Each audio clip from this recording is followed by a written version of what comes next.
Yay!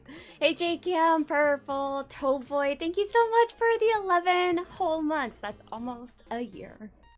I love you. Hey, Milk Fiend and Dottie. Enough play is, how the heck are you guys?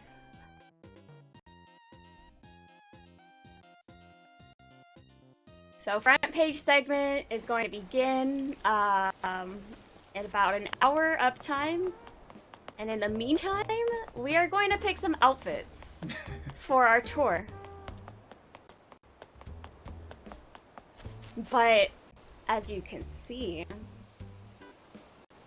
I made a big brain decision and I put a locker outside so that you guys don't get spoiled. Let's edit our wand outfits. The boy has chili. Yeah, chili? That's awesome. That's like one of our favorite things to make. Mm-hmm. Okay, so we have our oh shoot.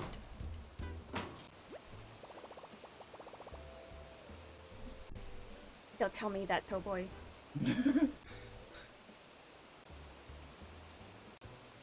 It shouldn't be anymore. You wanna go check outside? Yeah. Okay. Cornflower is on mission. It's on it. Hi, Orange! Hello! Just want to say stuff now. I know. I thought that it was resolved. Dang it. 90 heck and 3 raiders coming in from Snowpoke stream. Yeah, there's a little bit. It's like sick with stutters, like everyone's small. Ah! Oh my goodness, how are you guys? Welcome on in, everyone! Today is the day.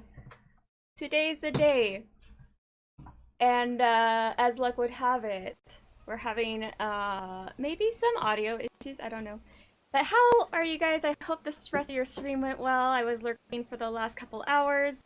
Welcome on in. Today is the day.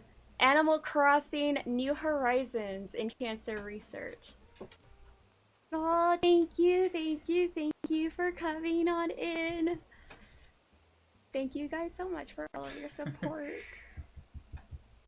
Celebration time, yes. And a hub flower, special guest. Special guest.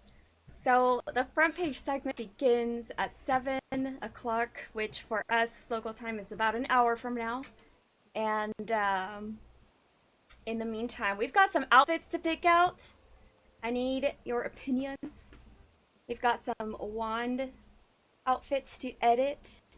Thank you so much, Megs, for the host. And thank you again, Snow, for the raid. I think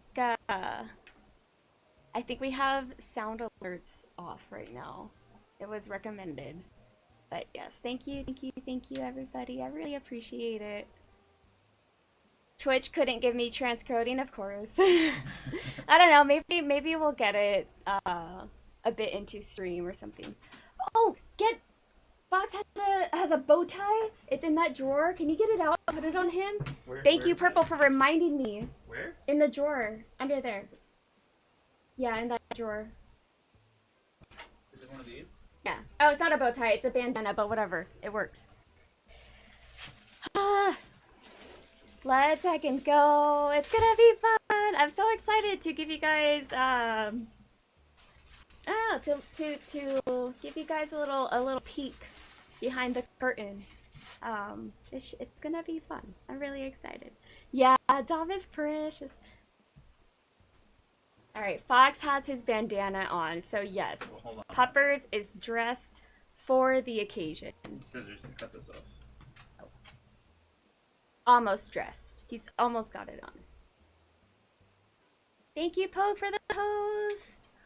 Hi, everybody.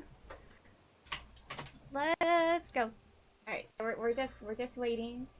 How long will you be on tonight?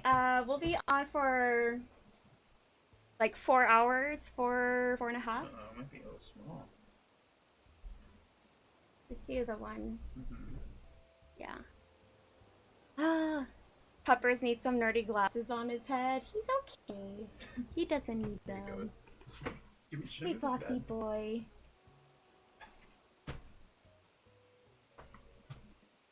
I love you, bud. Good luck with everything tonight. Thank you! Thank you, thank you. I really appreciate it. Also, don't forget to like. Yes, please, if you could retweet that link, I already felt I would greatly appreciate it. Help spread the word. This is supporting a really, really wonderful cause. And I would just super appreciate it. Hello, Sin. Hi, how are you?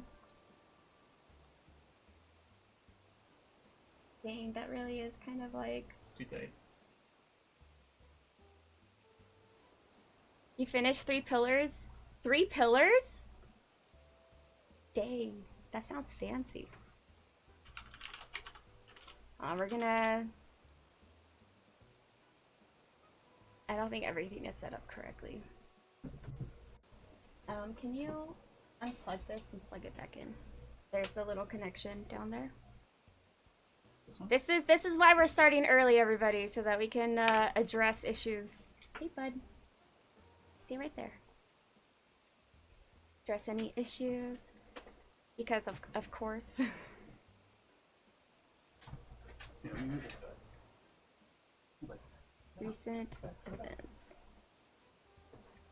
One moment.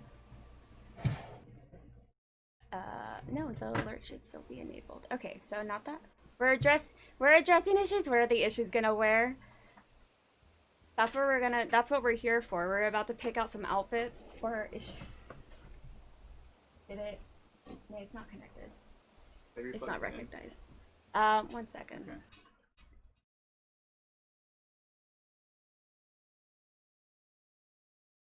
Okay. Deactivated it again. I did. Oh, no, stop. Yeah, just plug it in.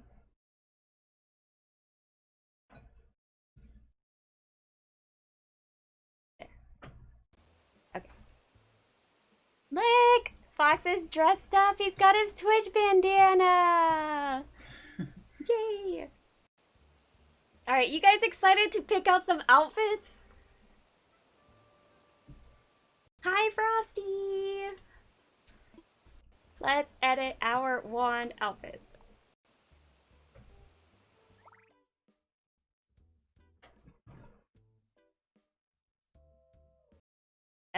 Hold up. Things are happening. Things are happening. Oracle, hi, how are you? Things are happening right now. It's okay. It's being taken care of. Alright, we're back. Game is back. Hey Bayonetta, how are you? Alright, let's get some outfits going. So I've been working hard the last several weeks, getting the island ready for this event. Here is our good boy in the top right corner. If you're new here, this is our boy Fox. He's the best boy. He's looking dapper today with his Twitch bandana, and we love him very much. Right, buddy? Say hi.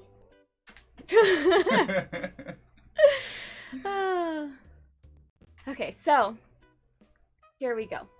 Outfit time.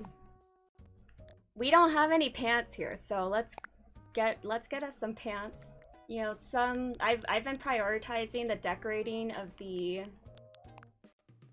house over pants. Oh no! Megs! $50 for the American Association for Cancer Research. Thank you so much. Thank you so much for your incredibly generous donation. We are officially at 500 whole dollars raised for the American Association for Cancer Research, and I really, really appreciate it. For those of you who might be new here, I'm Cornflower, and I'm a full-time cancer researcher and bioinformatics engineer. And you know, some of the work that I do has literally been made possible due to funding and support from the American Association for Cancer Research. So it truly means a whole lot to be able to be here and support them, and I really love that they launched this program to get involved in the gaming community and help raise more funds and awareness towards life-saving cancer research. So thank you so much for being here. I really appreciate it. All right, we have pants now for our graduate. Okay, we're looking for... Oh, she looks good. Okay, this is my scientist outfit. The treats. Oh. Yeah. Hello, hello. So, dressing up Cornflower's graduation when it happens? Of course. Of course. Sardine, hi, I love you. Hey, I'm a scientist too. Yeah. You know, I'm going all out. Let's find us some other pants. I just put those ones on because I literally didn't have any other options. How are these pants? We have a very limited set of bottoms to choose from. Trust me, I'm a doctor. These guys. Those are cropped though. Oh, and you see some slacks. some slacks. Some nice slacks. Your shoes don't meet the lab safety requirements. They're closed-toed shoes. Yes, they do.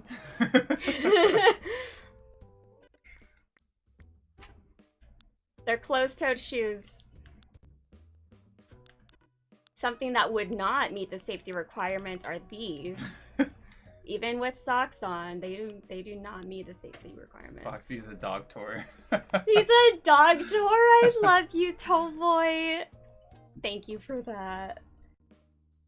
This is gonna be a constant struggle. Dang. What if we did this? I wish we had a safety pin. I'm sure we do somewhere. Oh, yeah. I can find one. I know, I can find one. In that little thing, I think it's in there. Guys. Oh, you know what? Oh, shoot. I mean, we're here. Today's the day. We don't need a timer reminding us that, we're gonna be on the front page. That's gonna be in 45 minutes.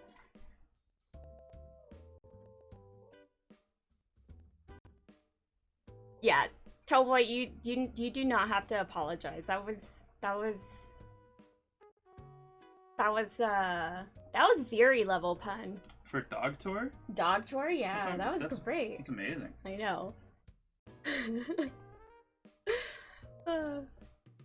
Alrighty, so I like the slip-ons. Like, this is something that I would wear. This is something that I would wear if I still worked, like, in the lab space. I've got my closed-toed shoes. I've got pants that go all the way down to the ankle. We've got our lab coats and our glasses, our safety glasses, and our safety helmet. Hair's tied back. And please note, I put my character's hair in a ponytail for safety reasons. Because that's how it is. That's how it is in real life labs. Unless your hair is like short enough to not go past like your chin. But anyway. So this outfit's done. We've got our scientist outfit. Alright, now we've got a doctor's outfit. We've got a scholar. Guess I'm wearing a ponytail. Yeah. Even guys have to put ponytails. Have to use ponytails. We've got a safety outfit. We got a nurse outfit. What we need though. Orange Lion coming in with more fives, supporting the American. Oh my goodness! I just see what you did. He made the total 555.55. All what? fives. What the heck? Thank you so much. Oh my goodness, Orange Lion. Oh my goodness. Yeah. He's all about them fives, and now our goal cannot be touched anymore. It is perfection the way it is right now. You had to do it. I love you, Orange. We need an outfit for... Here you go. Get it back on him. You can angle the camera a little down. Oh, buddy boy, look at him. He's so handsome. He's got the Twitch bandana on. He's got the Twitch properly bandana now. representing. He's a good boy. So we need an outfit that may resemble a person in IT.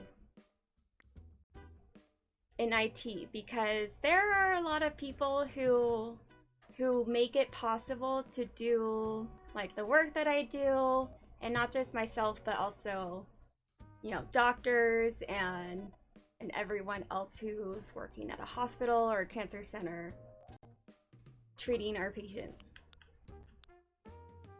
We need to give our thanks to the IT squad. A flashy cardigan. Flashy cardigan? Do we like this?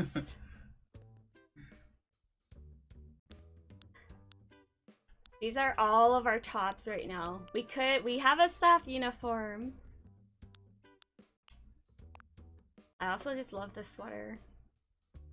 Ooh. Be nice and cozy. It's probably cold in the server room. Actually, no. I imagine it would be really hot in there.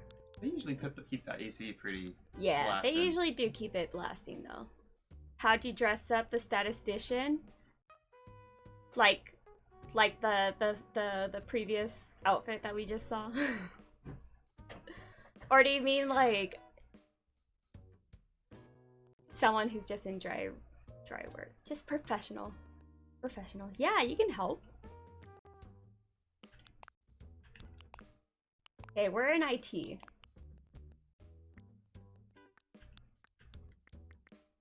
I wish there was, You're one of those IT peeps. Thank you for your help. Yeah, comfy sweaters. We dress for comfort here.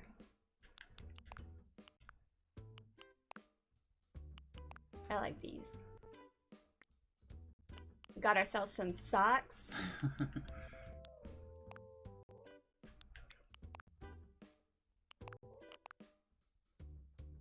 IT totally wears short. Oh my goodness. Actually, my Able store has Birkenstocks and I did not buy them on this account. We need the Birkenstocks, right? That's so fitting. It's so I have fitting. someone in my mind right now I know. who wears Birkenstocks Mhm. with socks and shorts.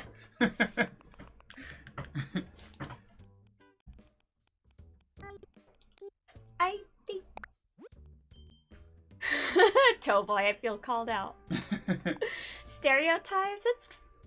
It's Animal Crossing. It's fun. We also. So this is my role that we are about to dress up. This is my role. Okay, I'm a bioinformatics engineer and cancer researcher, and I am not working in the wet lab space anymore. Instead, I'm working at a computer all day. So similar to IT, except IT is like way more powerful and well versed in all like computer stuff. And me, I'm here supporting the hospital that I work for and building pipelines that get our patient data into that makes it available into these tools that the doctors actually use as they're seeing their patients in the office. It's work from home in PJs. I dress up every day. I dress up every day. You gotta maintain a routine, and although I've been working from home for almost 3 years now, I dress up every day. It helps keep the it helps keep that separation between like your workspace and like home space. After a decade, it becomes BJ's. I mean, in the winters, we live in Boston. In the winters, I'm not gonna lie, sometimes I just wear my fleece-lined leggings and put on a nice shirt, and people are none the wiser because webcams only capture this top. Business on top, comfy pants on the bottom. I'm excited, but the only thing that I'm really actually nervous about is making sure that I can communicate like how meaningful it is to be able to contribute to this to this part of the field, because I wanna make sure everything remains like approachable and still like fun to learn, and I think that the work that I get to be a part of is really, really amazing, and I want to make sure that's not like lost. Like those feelings are not lost, because it is. I truly feel honored to be able to contribute the way that we do. You guys get letters, don't you, from doctors and things? I cannot tell you. Yeah. I cannot count the number of emails that like me and my group have received from actual doctors at our hospital thanking us for the work that we do, because they were able to, during their patient visit, they were able to pick a clinical trial for them, or like make other decisions like that help put that patient on the best course of treatment to ensure the best outcome possible. So thank you for being here and for helping support the channel, support the cause, support the American Association for Cancer Research, and I hope you enjoy getting a behind-the-scenes type of look into the work that I do full-time. I'm sort of a goofball on stream, but I swear I'm sort of smart. I do cool things on the computer. So we're gonna dress me up. This is what me. And I know I have certain outfits in mind that I would wear into work. I have gotten a bit more casual since working from home, but used to be like button downs and blazers all the time. Oh yeah.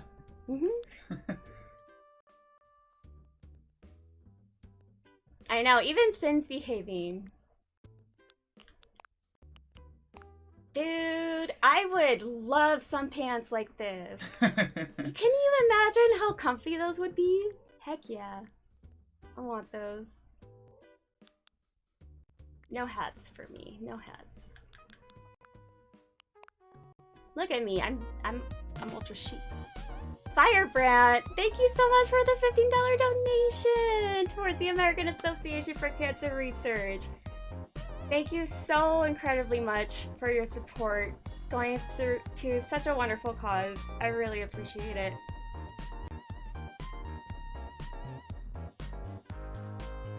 Cancer was the only thing he could. I'm sorry, J-Cam. Thank you so much for your kind words. It is my wish that in our lifetime that we can eradicate cancer. That is my wish. Thank you so much, Firebrain. Thank you so much, Shaycan, for your really kind words. So the $15 is going to result in a TREAT for the good boy. But he's currently sleeping, so I'm putting this one aside. Worry not, he's going to get it. He's a good boy, deserves all the love. He helps me with work every day, honestly. If I'm ever having a stressful day, I come out and I give him a hug when I leave my office space, and then when I return to my office space, I give him another hug and a kiss. That's one of the best coworkers. Look at him, yeah. I'll get back to my regularly scheduled puns now. I love you, Jay. Alright, we're gonna put on some shoes. I wish I had... This is fine. I love wearing neutrals. And I would probably wear a sweet backpack like this. False alarm. False alarm. Arugula! Stu! Hi! Look at... Arugula It's stew. him. You guys may have caught Arugula on our stream before. He's our friend from California. He also married us. But he's been in a couple streams with us. Please welcome him in to chat. Arugula stew. We're gonna We played Heave Ho. We played Heave Ho. He is literally a rocket scientist, and we did not do well still. That did not help.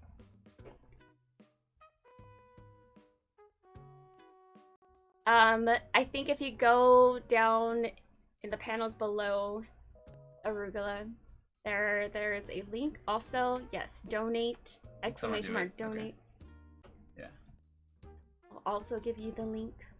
Toboy and Dottie are on it. I know, Toboy and Dottie, thank you. Oh man, the Heave Ho stream was so... I can't wait to play again. I bought the... Yes! It's so much Jay! fun. Jay bought the game after seeing us play. It's one of the best games. One of the best games. Alright, we have a slot for one more outfit. We've got our IT, we've got our scientist, and our medic.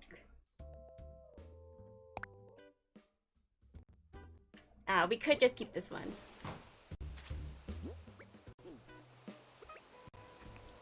Oops, wrong. That is not a wand. That's a pole vault.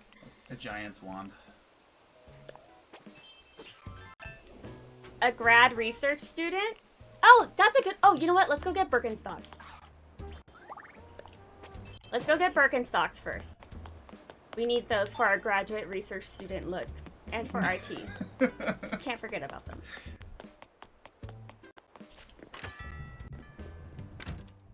My oldest is recovering from 2-year cancer battle right now. Your oldest friend?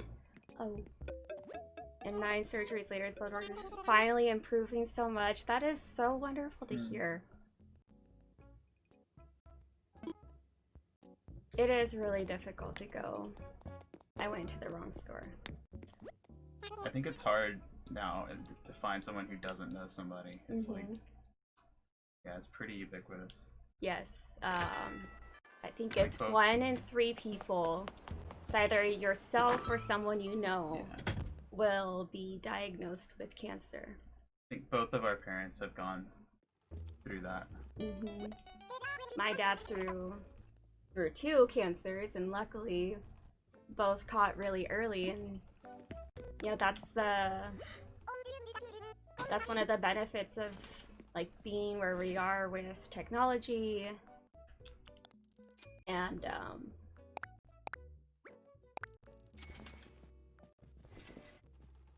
you know, even though we're having more cancer cases, we're testing more, we are equipped with more information.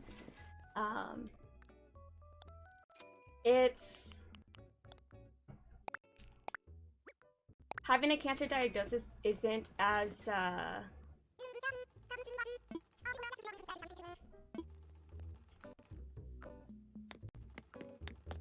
I don't want to say it's not as bad as it used to be, but we have a lot of technologies, medications, treatment options that were not available before, and it's only improving. Thank you so much, Stu, for the $50 donation towards the American Association for Cancer Research. Thank you, thank you. Really appreciate it.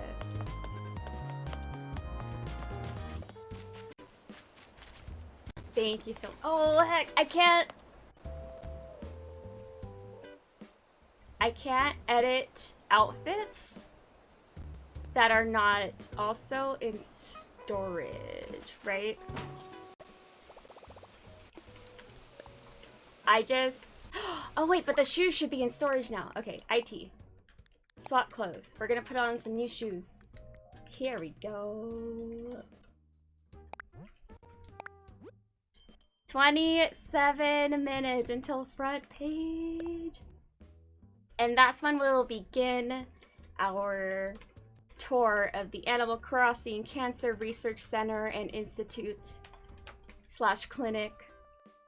And I get to, you know, share with you guys all of the work that we've been putting into it.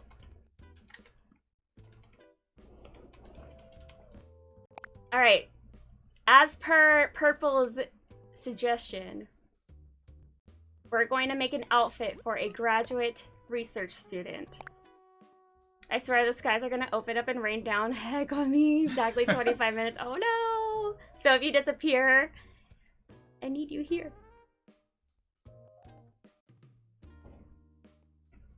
I know, thank goodness for technology and better treatment.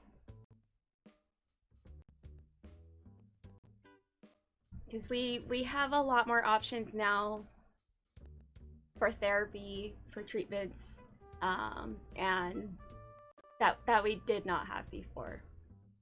And it's only getting better. And, you know, supporting organizations like the American Association for Cancer Research, you know, you're helping make that possible. Oh, life will remember you, Purple. Alright, so I think right now we're picking out an outfit that Purple would wear. Snacks! Thank you so much for the 6 months! I really appreciate it. Thank you so much. Alright, we're dressing up Purple, chat. We're dressing her up. I like this one. I also like the vest though for her. Purple's the worst dresser. We're gonna make you look good.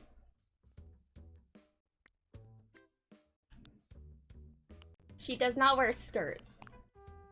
Dude, this is actually a good outfit. We can have matching pants, Purple. How does that sound? With patch knees. With patched knees. We'll give you slacks. You'd not be cut dead in that. What about the college cardigan? In yellow. I think the yellow one. Or maybe navy. Or maybe this one. Not the white one, though. I don't really see you with that one. You oh, well, good thing we've got boots. Got work boots. Imogen cutting the knees for your pants and put them as decoration on your sweater. Oh my goodness.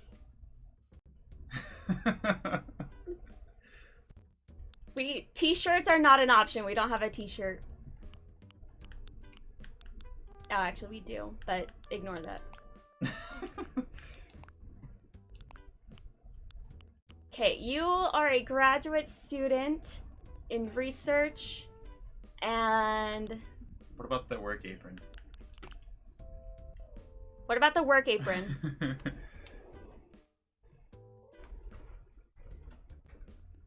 Pay no attention to the teacher behind the curtain. Oh my goodness! I should have gotten the frugal outfits! I should have gotten the frugal outfit for the, for this. As a graduate student with tattered clothes. That sounds about right. Sounds about right. Cornflower knows he's currently a graduate student in research.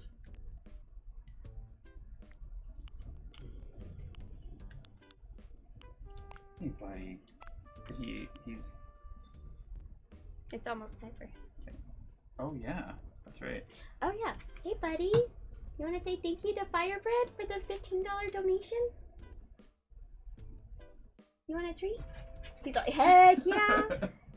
Give me that. Here you go, buddy. Say thank you. Say hi. Hey, Fox. Sit. Sit. Wait. Say hi. Say thank you. Heading out. Alright, thank you so much, Boost Turtle, for dropping by. We don't really have any good headwear for a graduate student. I mean, you can wear the scholar's hat because you're like working towards achieving that. You can't. I know. Yeah. Well, I had actually disabled the redemption towards bugging Hubflower about PhD stuff because he's been working evenings at the lab. But, you know, you are right. We could just bug him anyway. You're not smart enough to bug Said, him. I'm sure He's you're just sending words of encouragement. Anyone can bug me about it. I like the black lace-up boots or like one of these antique boots. I'm gonna go ahead and just go do this stuff. Okay. Be right back. Let's go back. Up, do the thing! See, exactly. Simple. Alright, this is our grad. This is our purple snurple outfit.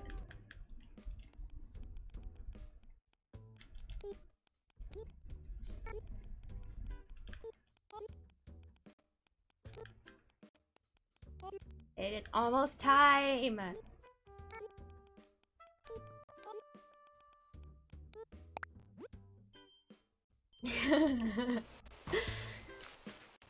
Yeah, that's our purple snurple outfit. That is our purple snurple outfit. So what I really want for all of you to get out of this stream is, I guess, just some insight on like the type of things that we do and the work that's really made possible because of organizations like the one we are supporting tonight / the month. And I know you guys, you know me as Cornflower, the terrible Splatoon player and dork on twitch.tv/xcornflowerx. But it's really cool to be able to like open up and just kind of talk about what we do or what I do on a day-to-day basis.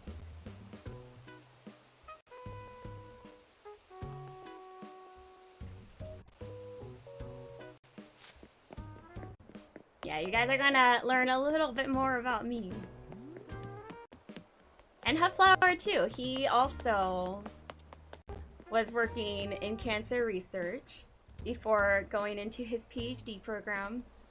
And so he'll be able to share some insights also. But if you also have questions about I don't know, just career-wise or maybe with undergraduate or graduate studies, you know, we would be more than happy to share our experiences. You know, ours have been a little, I don't want to say like non-traditional, but you know, we didn't go into graduate school immediately after undergrad. We took a year off separately, and then decided that yes, we wanted to go into graduate studies. And then Hubflower and I met in graduate school, and then we were both working for the same employer, in the same office, sitting diagonally from each other. So literally working and living together 24/7, and it was awesome. It's not for everybody, but we loved it. Our coworkers would tease us all the time, asking like if we ever get annoyed with each other. But it was honestly a lot of fun because we got to celebrate things that worked together, and we got to support each other on the stressful days. Sin from the shadows, organizing all of the steps, all of the things that we had to do to meet up. The shadow realm, right? But yeah, so I'm still working for the same employer, and then Hubflower decided, I want to get a PhD, and so now that's what he's doing. It's in synthetic biology. It's super fancy, and I swear every single time he explains it to me, you know, I understand the words that he's saying individually, but when he puts them together the way he does, I comprehend very little. Synthetic biology is not my realm, but you know, cancer research and data analysis is. You're not sure if you could be paid or bribed to go back for a PhD? Honestly, I would have loved the opportunity to get a PhD, but the reason why I haven't been able to is student loans, and that's okay because I still got a really great education and master's degree out of it. So, I'm also really happy with where I am currently. Career-wise, because I'm still learning every single day. I'm still feeling challenged and like stimulated. So if I ever reach a point where I don't feel like I'm learning anymore or developing and growing in my career, then yes, I would go into a PhD, because honestly, there is no rush to do it right after your undergrad or master's, you know? I personally do not feel like there's any need to rush. You know, you can find your calling later on in life, and that's fine.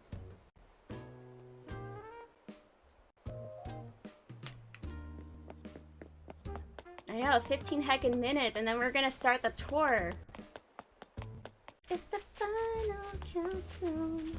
Alright, let's change our current outfit. The H in PhD stands for hub. Hi, Tarzan! We're doing well. Alright, we're gonna pick like a simple outfit. Ooh, I like these overalls.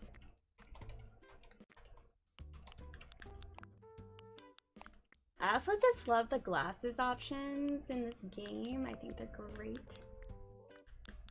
Let's get ourselves some shoes.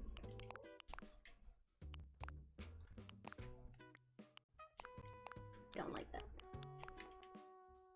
Okay, we've got a casual outfit on. The H in Cornflower stands for PhD. You're such a dork, I love you. It actually stands for philosophy. You're a dork too. Oh, I actually did that wrong. Oh no, I did it right. Okay. Philosophy.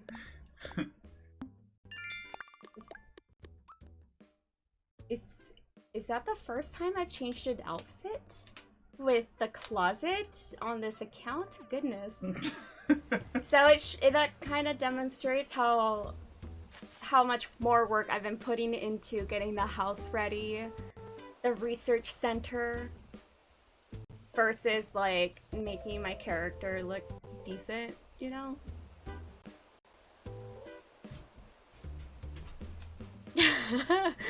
If he's already offered 7 times and you accept his next invitation to hang out at his office, would you get Dr. 8? You're killing him. Is this a second island? No, this is the same island, just a second account. Second account on the same island so that I could build this lovely research center and clinic for treating cancer. And we're going to start exploring that in just a moment. If you got your PhD, I'd be named after Indiana Jones. Wait, what part?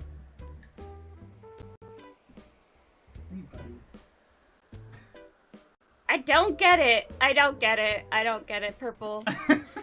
I don't understand. PhD. Pretty sure Hubflower is gonna do it. It's not the cleanest of acronyms, but you know what? You DM'd me. Because Indiana Jones's name is... I learned this during our virtual work trivia night. Oh, Dr. Jones! Oh, I thought you were talking about like the first name. I was like, I literally just learned what Indiana's real first name is, and it's not Indiana. It's Henry. Thank you, work trivia. Now I will never forget. You can put that. Oh. Look who's back! I told you it was Henry the other day and you accused me of Googling.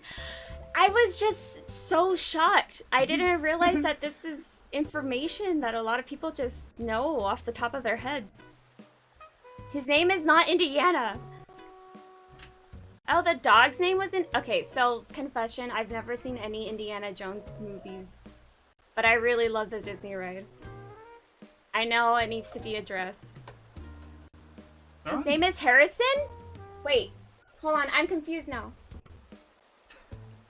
Can you look it up? Yeah, I'm looking it up. Oh, I see why they said that.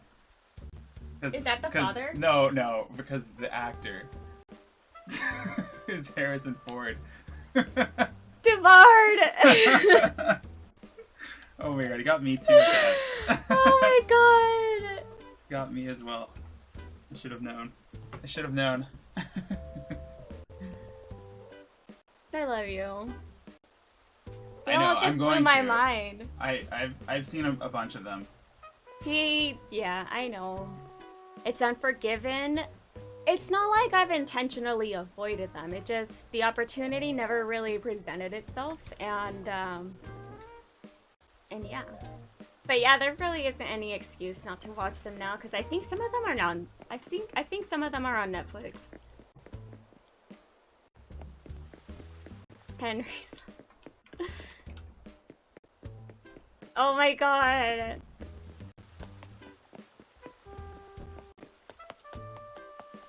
Movie night. Oh, that would be a lot of fun. Oh, buddy. What do you want? Hey, fan night. Oh, thank you for stopping by. I really appreciate it. We are going to start in 9 heckin' minutes. We're gonna start the tour of the Animal Crossing Cancer Center and Clinic. And research. And research. We need a name. Hey DJ, hi, how are you? I meant to design a sign to put outside of the house so that, you know, if you're visiting, you know what this house is. But that's okay. Animal Crossing Cancer Research Center and Clinic.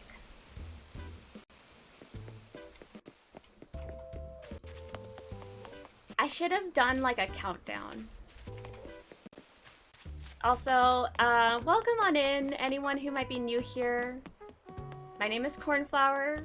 I'm a full-time cancer research center. I'm not a cancer research center. I'm a cancer researcher full-time and a bioinformatics engineer, and I'm also streaming part-time on Twitch, mostly Splatoon and Animal Crossing, so welcome on in. It is a pleasure to have you. Make yourself at home. We are going to begin the Animal Crossing Cancer Research Center and Clinic tour in approximately 7 minutes. Thank you again for being here. I really appreciate it.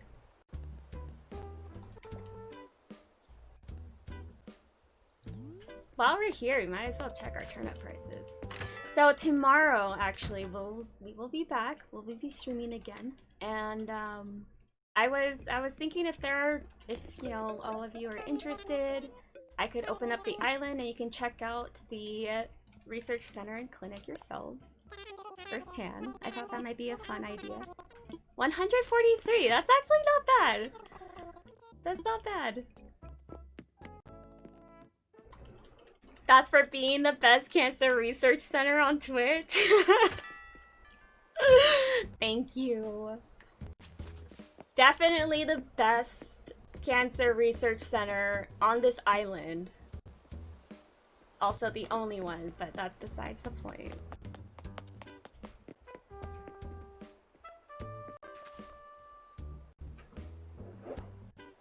Alright, we'll see you later, Scribs. Thanks for stopping by. It is almost heckin' time.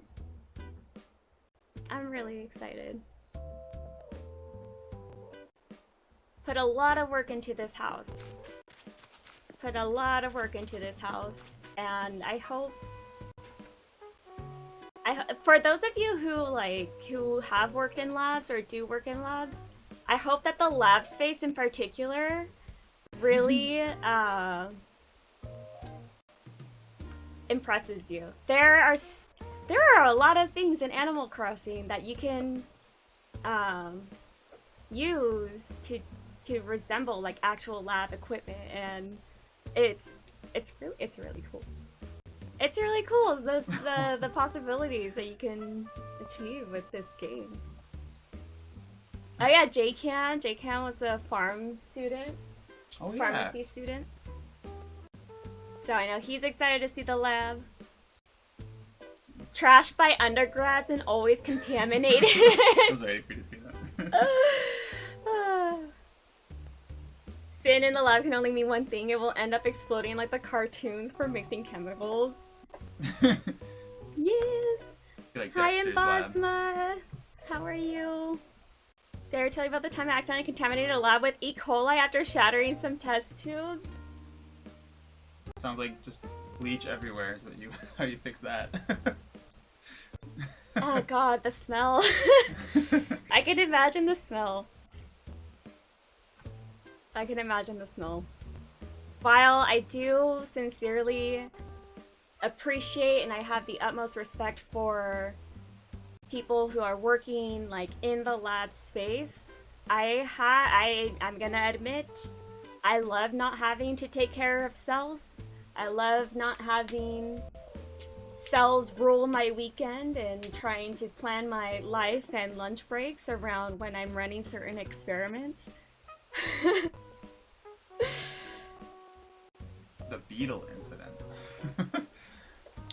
You spent Thanksgiving feeding cells. I remember this one time, it was during the summer.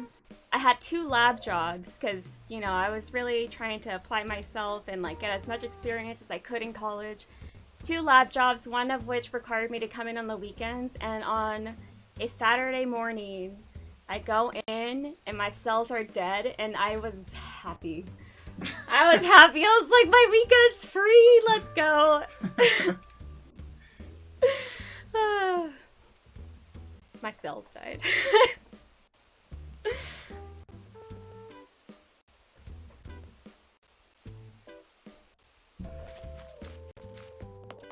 Yeah, I would not be able to do those kinds of days anymore. 12-hour days. Oh, look, Sahara's here. Spent my weekend disassembling and sterilizing the incubators. Looks at J-Cam. The video now too? Is it?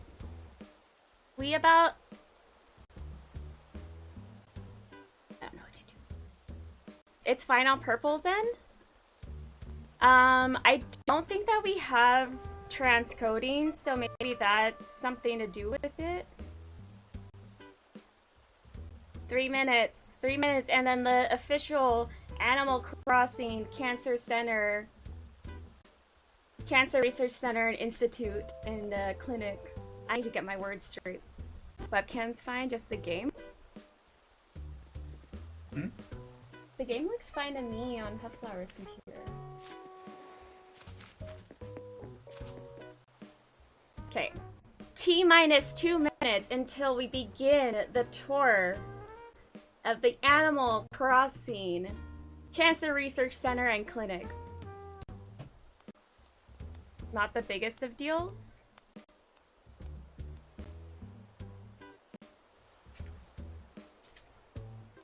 What if I adjust the bitrate?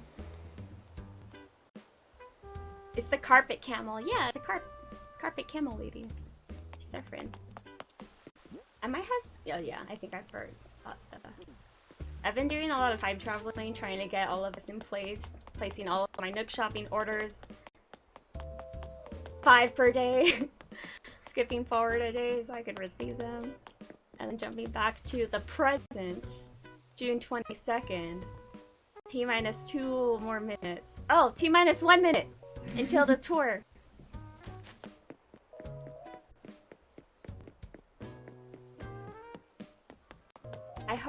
I really hope you guys enjoy. Put a lot of work into it, and a lot of items were donated and or touch traded through the help of a lot of friends to whom I'm very grateful for. And I have my thank you list somewhere. God, where did it go?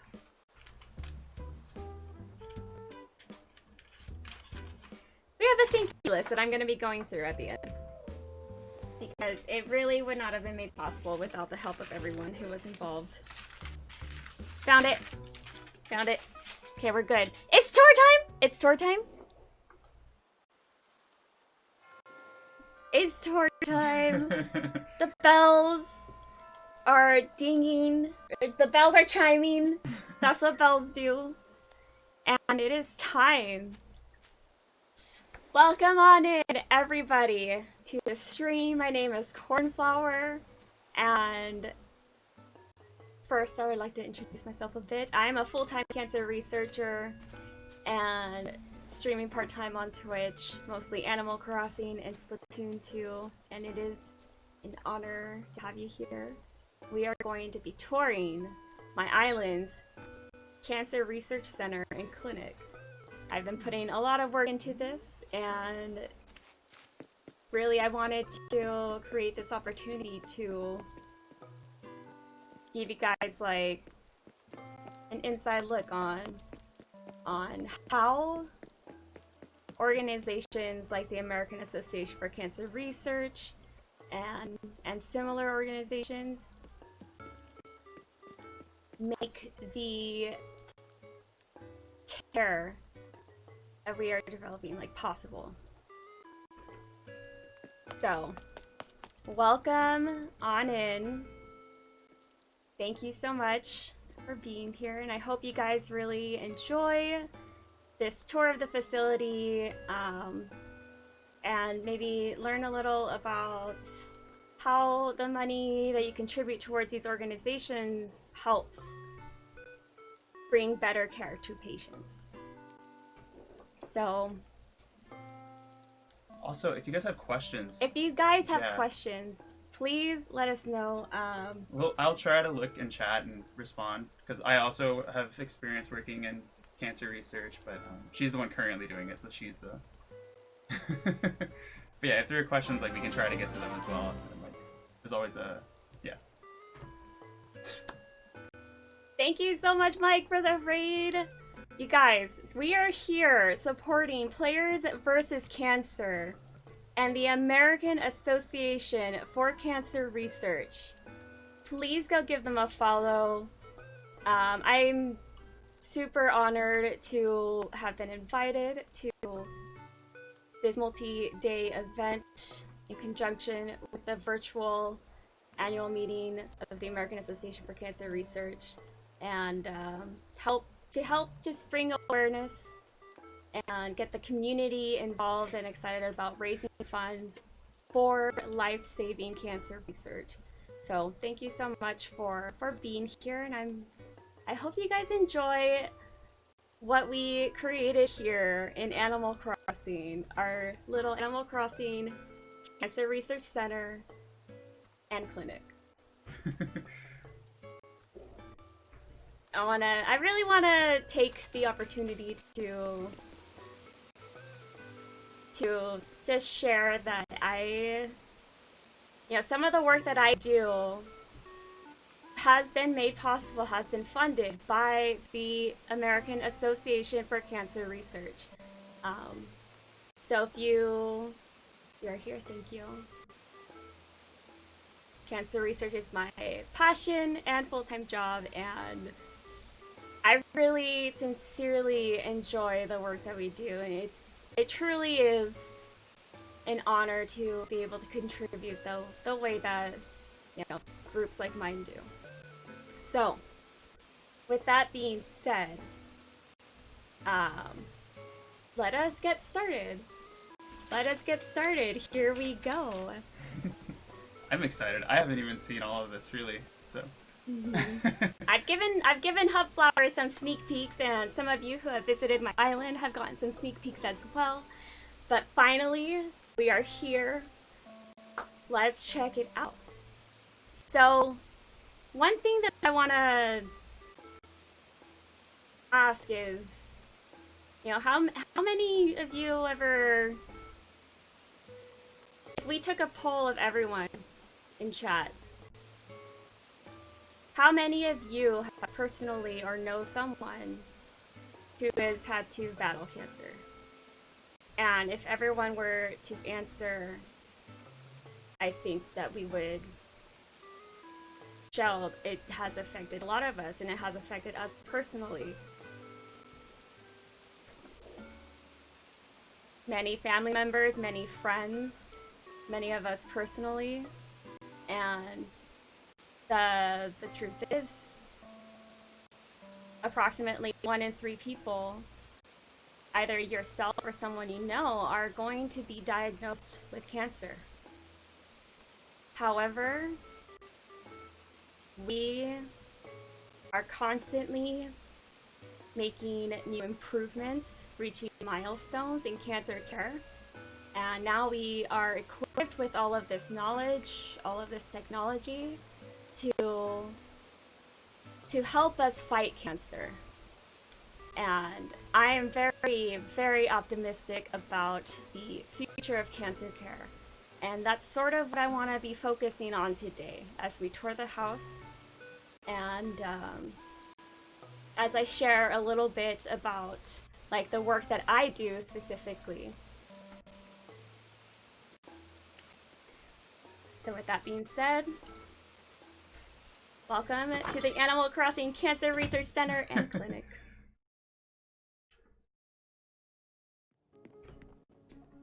So first, the first step to really like starting your cancer care is to, be informed, be aware of anything that might be going on with yourself. Take advantage of these resources available to you, and if you ever feel like you're not, okay, don't be afraid to go ask for help. So here we have our entrance room, and we have our resources available.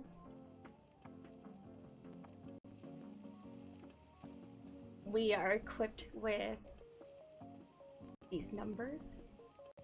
1 in 3 people, someone you know or yourself, will be diagnosed with cancer. And 40% of cancers are preventable. So that's where, that outreach comes in. Equip yourself with information. And between 2020 and 2030, the number of cancer cases are going to increase 45%, but at the same time, our cancer deaths are decreasing.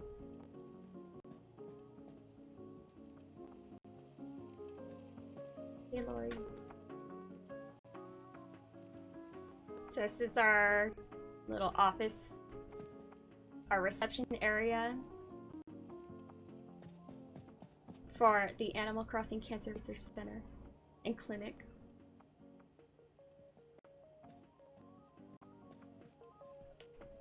Yes, educate yourself and you can help as well. Exactly.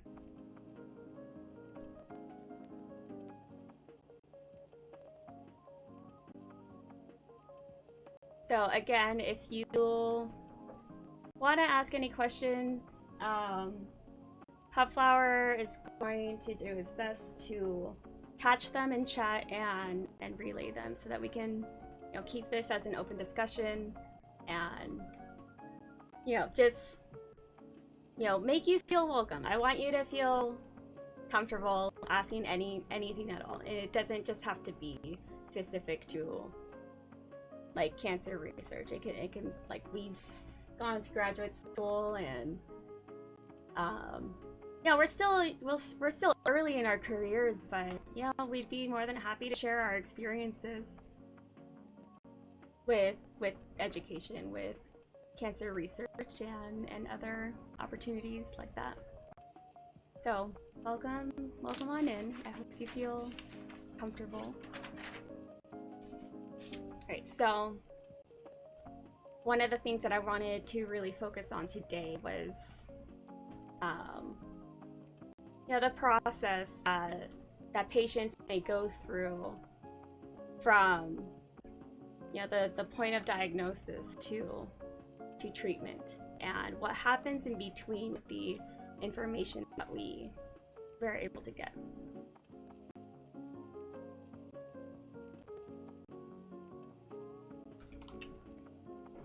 Sin's asked a question. Oh, can you? Oh, you want to read it out? Yeah. So Sin asked, what is the most difficult form of cancer to find a cure or treatment for? So, one of the things to know about cancer is it's a term that describes a class of diseases. Every cancer is different. Even the same types of cancers are different per individual, and we are currently on a path that is making precision cancer medicine more feasible for all patients. So we're taking information from the genome and we're using that to our advantage to help find the best course of treatment for people. So what makes cancer, so it's difficult to answer that question. What's the most difficult form of cancer to find a cure or treatment for? I would just say that the most difficult aspect of treating it and like understanding it is that it can just vary so widely, and not even just between like different cancer types or like the same types of cancer per individual. Like it'll be different, but also pediatric versus adult is vastly different. You can't treat pediatric patients the same way that you would adult cancer patients. So it's just trying to understand the cancer environment. And I think this is why if you go to a cancer institution, like a major cancer institution, like they don't have just cancer doctor. Like there's not just an oncologist for everything. There's specialists for every different type, and they specialize in just that one type usually. Like they're very specialized and focused because they're all so different that even just understanding one type of cancer is, a very challenging sort of task. So what that kind of means, I guess, is that you could have just say lung cancer, for instance. Like one person could come in with lung cancer and they might have a very severe case that's extremely difficult to treat, and someone else might have something where, depending on the makeup of that tumor, it's not, but it's more feasible to treat. It's simpler, and being able to make those distinctions is something that I guess you can talk about more. But yeah, yeah, we will dive a little more into that. Yeah. So J. Will Clark asks, what do people study in college to be able to go into cancer research? So I'm glad you asked that question, because there is a place for everybody. So my undergraduate studies were in biomedical engineering, and even in that field alone, there's such a wide spectrum of areas that you can apply yourself. So on one side, you can be in molecular engineering and studying like actual molecules, and on the other side, you can be working on actual medical devices that get implanted in people, like heart pacers and stuff like that. And really, there's a whole spectrum of areas where you could still be contributing towards a cancer research field in very different ways. So you have your medical students, you have people like myself who go into some sort of focus of biology, but my husband, who's also Ben, who also was working with me as a cancer researcher, he started out in computer engineering. Yeah. And now he's in synthetic biology. So I think what's important to learn is any path is fine. And there's also, you know, beyond just research, there's all the administrative side of things, right? That people don't like AACR has a huge organizational effort just to make all of this research possible, right? It doesn't just take researchers. I think this is kind of what this room is sort of about, is like there's stuff that goes on that's, you know, not just research, but, you know, enabling research type of work that's also extremely important. Yeah, thank you so much, Impospa, for the donation. I really appreciate it. Thank you, thank you. So Ron Yolo asks, does molecular profiling have anything to do with what you do? I'm not sure if that has anything to do with the genome. So I think we're gonna get to that, right? We are gonna get to that. I'll just touch really quickly on it. I used to. Molecular profiling used to be a function of one of the roles that I played at a different company, but I mean, certainly we use molecular profiling information to enable the research that our clinicians do, that our researchers do, and that enable the clinicians for the hospital that I work for to make decisions for their patients' care. Thank you so much for the donation. I'm not stressing.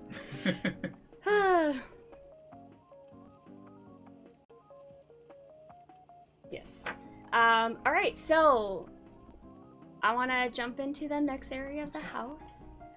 Let's heckin' go. Excited. You excited? Yeah.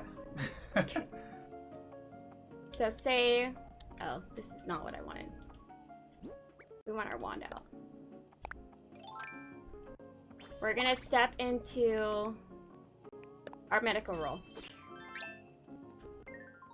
And we're not decorating right now. That's just a force of habit. All right, so we are stepping into our patient room. We've got a privacy curtain here. So anyone entering, you know, still respects the patient's privacy. We've got our doctor's desk. We're gonna go sit in it. This is our exam room. We got our stadiometer or scale. I've recently learned because of Animal Crossing that it is called a stadiometer. I had no idea. I've never heard that. I know, right? I've always been told to step on the scale. But yeah, there you go. Animal Crossing is teaching in so many ways. And here I am, equipped with a laptop and some resources that help me make decisions in my patient's care. But I think scale is just another word for it. Yeah. But yeah, so one of the really, really amazing things about where we are currently is, the internet is provides such a wealth of information and resources that are curated to help make these decisions to put your patient on the best treatment regimen possible. Victoria, thank you so much for the donation. I really appreciate it. Thank you so much for helping us support the American Association for Cancer Research. So, Togway has a question. So, what is usually the first step in cancer research? Is it mainly finding out what kind of cancer you're dealing with? Yes. And thank you for asking that, because that is what we are going to go into right now. So, when a patient comes in for the first time and you don't really know, you know, they might have been referred by their primary doctor, like you have it looks like you might have cancer, I'm sending you to a specialist, an oncologist that will be able to help you identify which cancer you have and, you know, set you on your course of treatment, get you the best care possible. So the patient comes in, you take a biopsy, which is basically a piece of the tumor, and you send it into the lab for analysis. So one of the tests they might run is, you know, what the like formation of the cells look like in the tissue sample that you submit, and from that you can use the I'm using the word histology, but you can use the histology to determine like what stage your cancer might be. You're basically just looking at what the cells look like. Yeah, right? you're looking at what the cells look like. So cancer cells look different than normal cells. So You'll often find that they're very like they're like really clustered, irregular, abnormal shapes, whereas regular cells have usually like a much more uniform look. They all look the same. But cancer, you know, it thrives and multiplies and grows. well, that's the other thing too. Like, if you look at cancer cells under the microscope, usually if you compared like cancer cells to healthy cells, sometimes the cancer cells look healthier than what the healthy cells look like, because they're supercharged basically. But yeah, that's like kind of the first step. Oh, there was a question. Thank you so much, Fern, for the $15 donation supporting the American Association for Cancer Research. Could cancer be anywhere in the body, or can it only be in certain places? It can be anywhere in the body. And you can even have cancers that originate in one part of your body that metastasizes or spreads to other organs. So those are the ones that I think are more difficult to treat, just because you need to like understand like how they achieve that ability to be able to spread and advance in other areas. Yeah, some are probably more common because some cell types are growing faster than other cell types, and they have more chances to go haywire. Kind of like, I think Purple said it pretty well, that it's any cell that can go haywire, right? And so cells that are like quickly multiplying, typically, I think there's a correlation there. So that's why some are more common than others. But yeah, it can be anywhere. Yes. All right, so you get your tissue biopsy, you send it in for analysis, and based on the like tests and stuff, you start with a diagnosis. You get some diagnosis from that. How are you able to tell that something is off? Also, how often should you have checkups to make sure that things are okay? I am not a medical professional, but it is recommended that you do have annual checkups, especially if you have cancers that run in your family. One of the best things that you can equip yourself with is early detection. You know, you want to catch it like as soon as possible. So, you know, make sure you stay to date with your checkups. And that's like when you go to your doctor for your physical and things. That's when you have these kind of conversations. That's like a question for your doctor. That's going to be different for everybody, right? Depending on your circumstances. So like that's something definitely ask a physician and your doctor. Yeah. And then Toboy had another question: is there a deadliest kind of cancer? And since there are types that are more common and less. And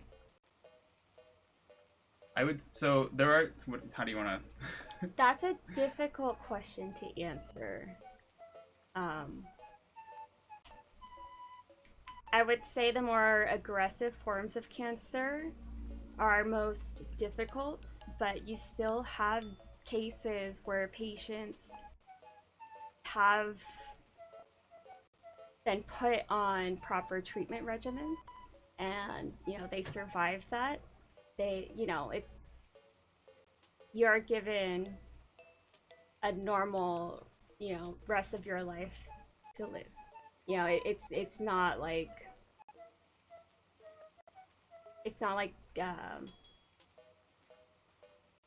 you're not putting like an end date on yourself, you know? Does that make sense? Some It are is a definitely difficult some are question. more aggressive than others, and that's true. And that's when the types of things we're going to be talking about in a little bit, like personalized care and, you know, precision medicine, come into play in order to determine like what's the best sort of course of action. Because even within a type of cancer, like we kind of said, like they're so different. Like every tumor is different. Even within a single tumor, you could have a different sort of molecular makeup in one part versus another part, right? Mhm. So that means if you maybe you took a biopsy at one part and you're like, oh, maybe I should do this treatment, right? That'll take care of that half of it, and the other half might be okay still, right? And this could be for almost any type of cancer, really. It's not so like there's a lot of things that we're learning through like cancer research, and like the way we treat cancer is trying to address a lot of these things that we've been discovering. You guys want to know a fun fact about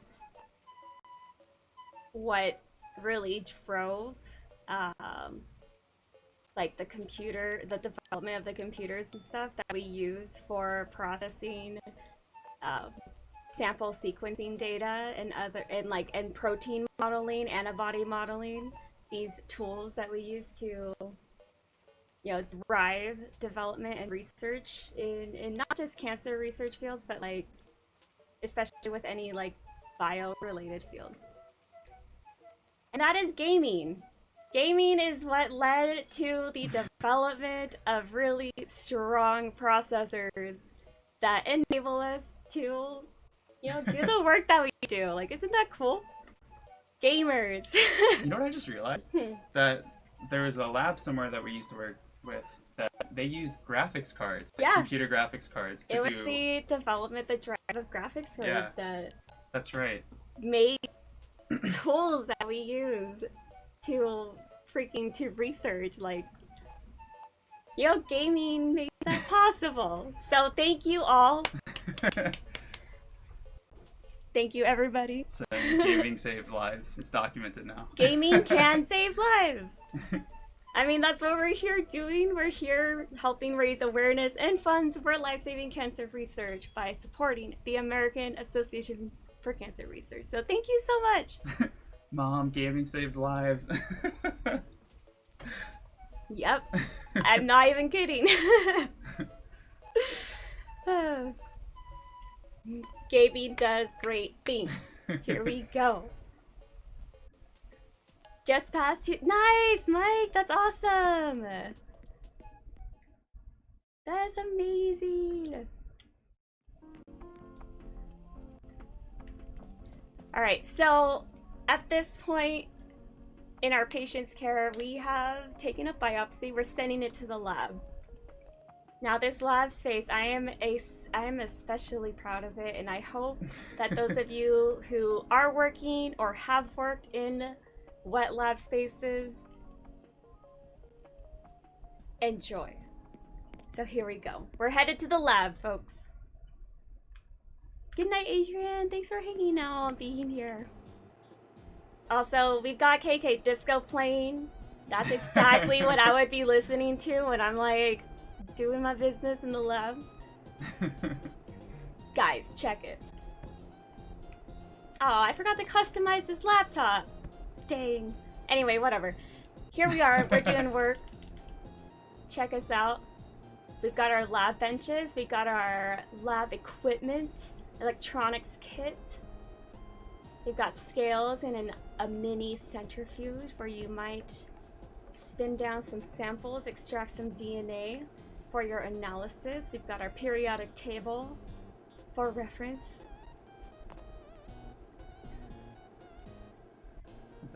We got our boards.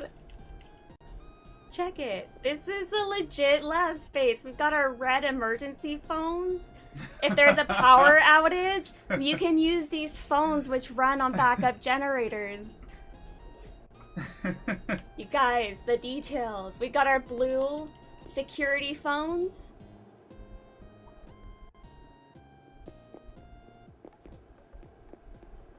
all of our lab equipment.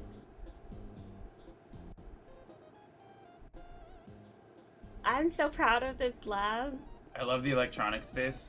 That's what I do a lot. Yeah. We've got our utility sinks. This is where we wash our hands and stuff, or wash the lab dishes.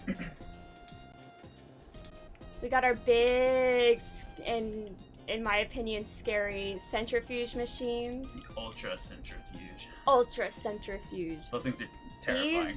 They are terrifying. They are terrifying. Imagine like an Omega super powered washing machine. It has this ability to spin at like, I forget the G's. I forget how many G's. I can look it up. Yeah. But it's like thousands of revolutions per minute. Faster than that, isn't it? Let's see. Okay, 1 million G. 1 million G's. 1 heckin' million G's. And when you... I always felt so scared every single time I had to use one of these guys. I was always certain that, you know, I would not balance it correctly or something, you know, worst case scenario type of person here. I would very carefully make sure everything was balanced so that when you turn it on, nothing terrible happens. Actually, I know This someone who broke performs one. You know someone who broke one? Yeah. Who broke one? Who broke one? Guys, I can English. Yeah, if it's not perfect, like when you put things into these things, it has to be balanced. Like if you put 1 gram on one side, if you don't put 1 gram on the other side, it's going to it'll cause it to basically just destroy itself. So Terrifying. and it sounds and it's so much force, right? Because it's spinning so fast that it's not good. Oh, there's another question.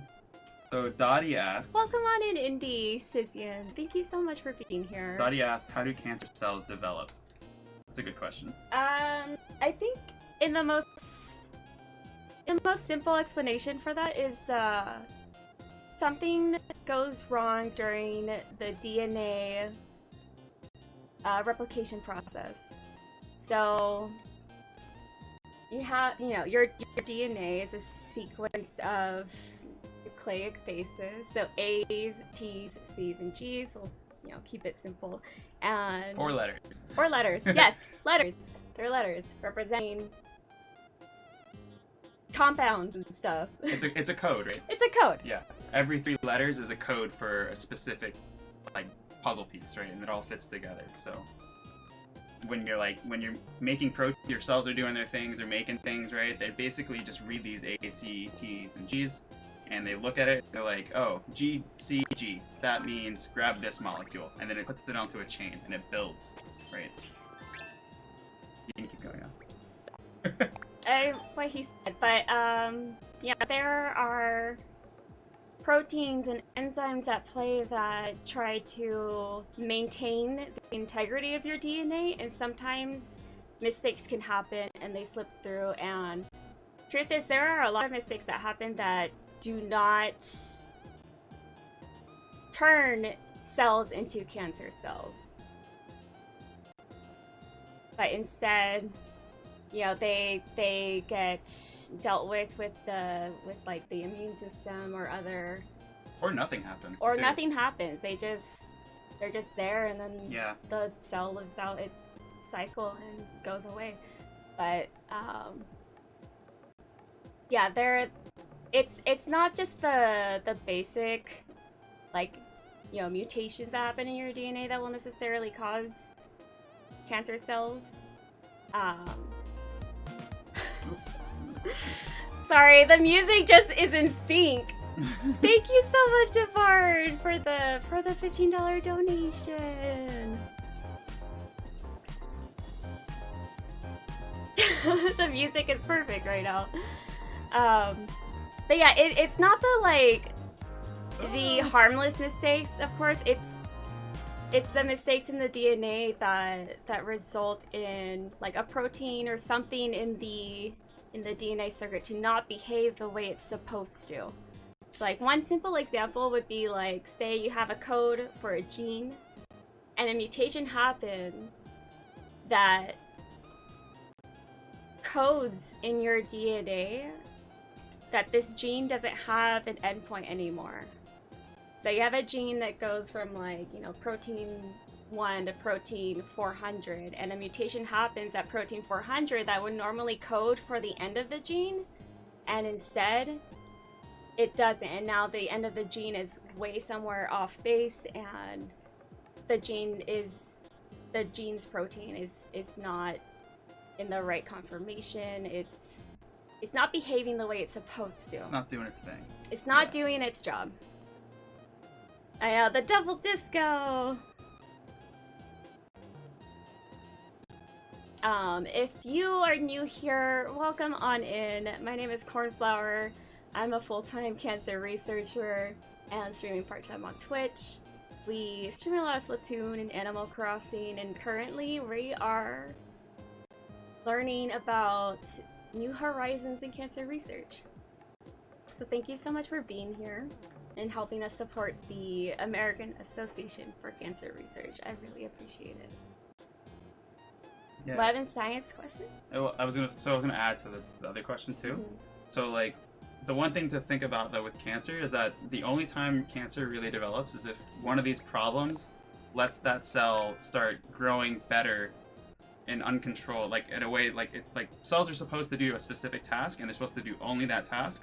And then if there's anything going wrong, they're supposed to just stop. Like they get taken care of by other cells or themselves. They'll basically blow up if they detect there's a problem.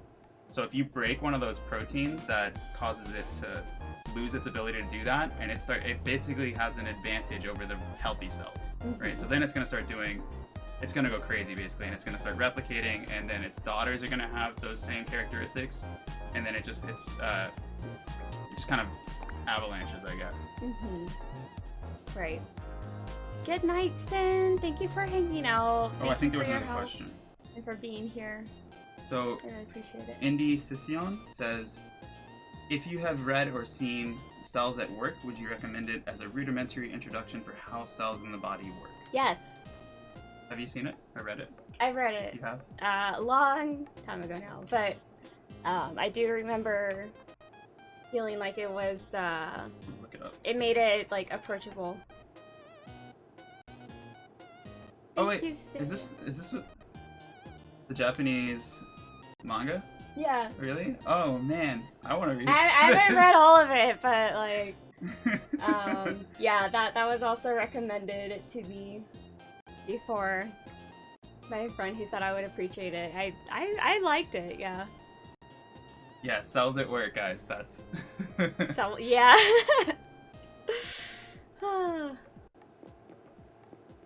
Alright, so this is where, you know, a lab is where the sample for a patient would be sent, and you would submit it for analysis, extract DNA, determine what type of cancer you have, what stage it might be at. And when you get that sequencing information, that helps equip us with knowledge for determining like what the best course of treatment might be. Thank you so much, Ship! So, Vimo Cam has a question. Doggo get treat now? Doggo get treat now! Hey, buddy boy! Did you guys see him? Oh, buddy boy. If you're new here, this is our boy Fox McCloud, aka Star Fox. He's a good boy, and for every $15 donation, he gets a little good boy treat. Foxy knows what's up, right, buddy boy? So Yeah? I missed 2 questions. Oh, he knows. He knows. Hey, buddy, sit. Bear with us a moment. He's got his Twitch bandana on. Say hi to everyone. Say hi, bud. Say hello. Good boy.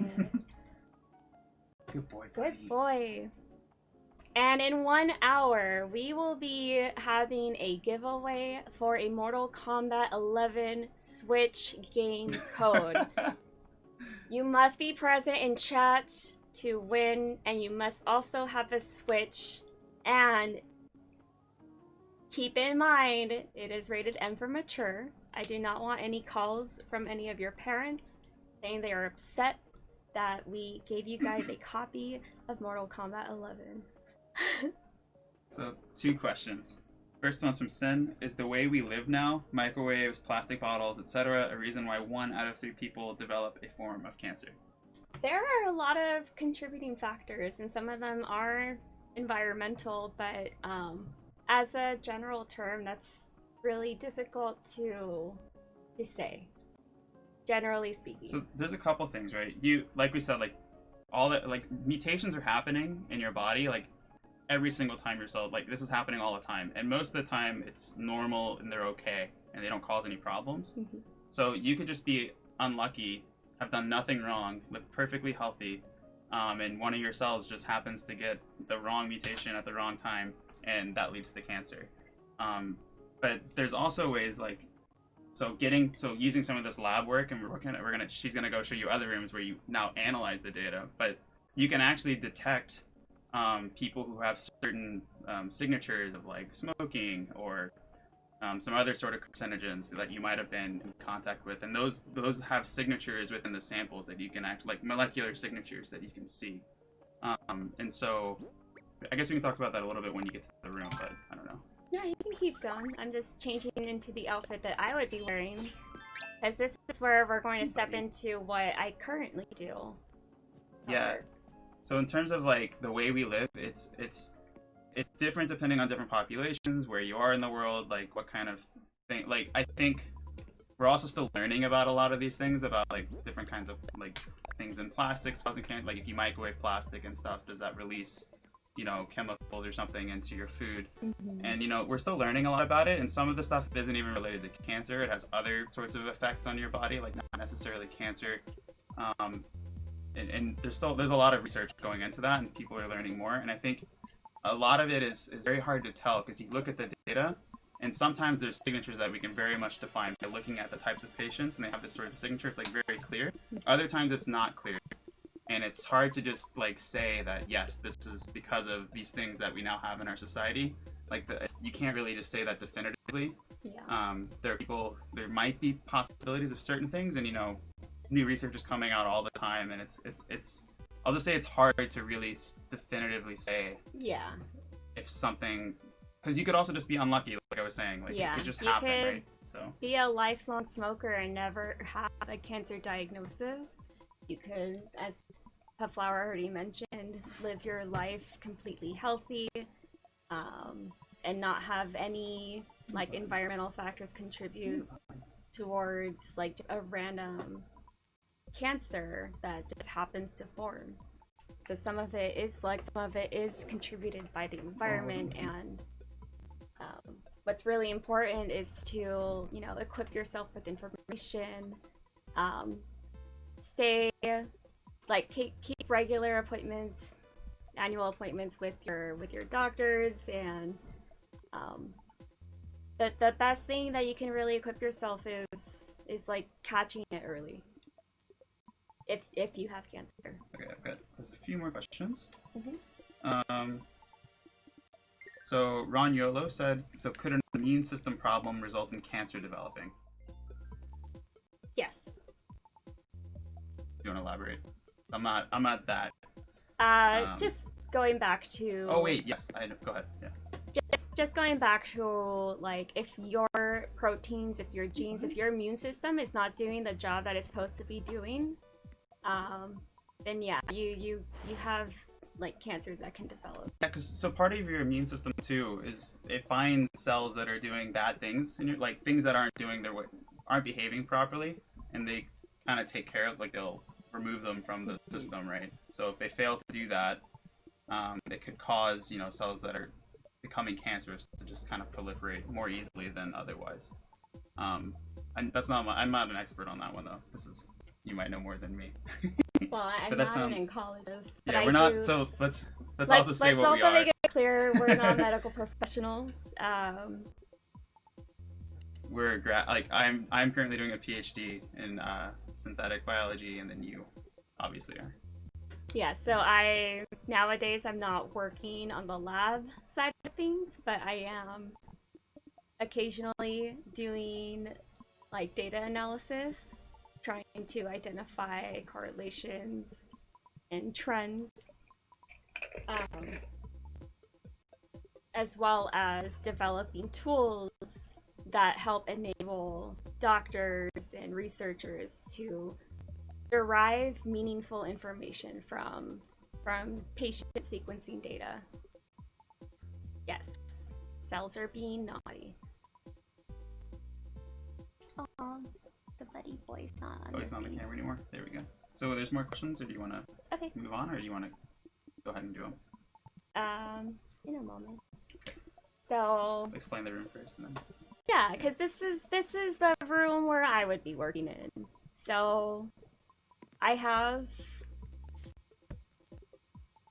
information available to me, made possible through like other people's researchers. So what I would like to touch on really quickly is, you know, cancer is a disease that can affect us all in some way, either through someone you know or yourself personally.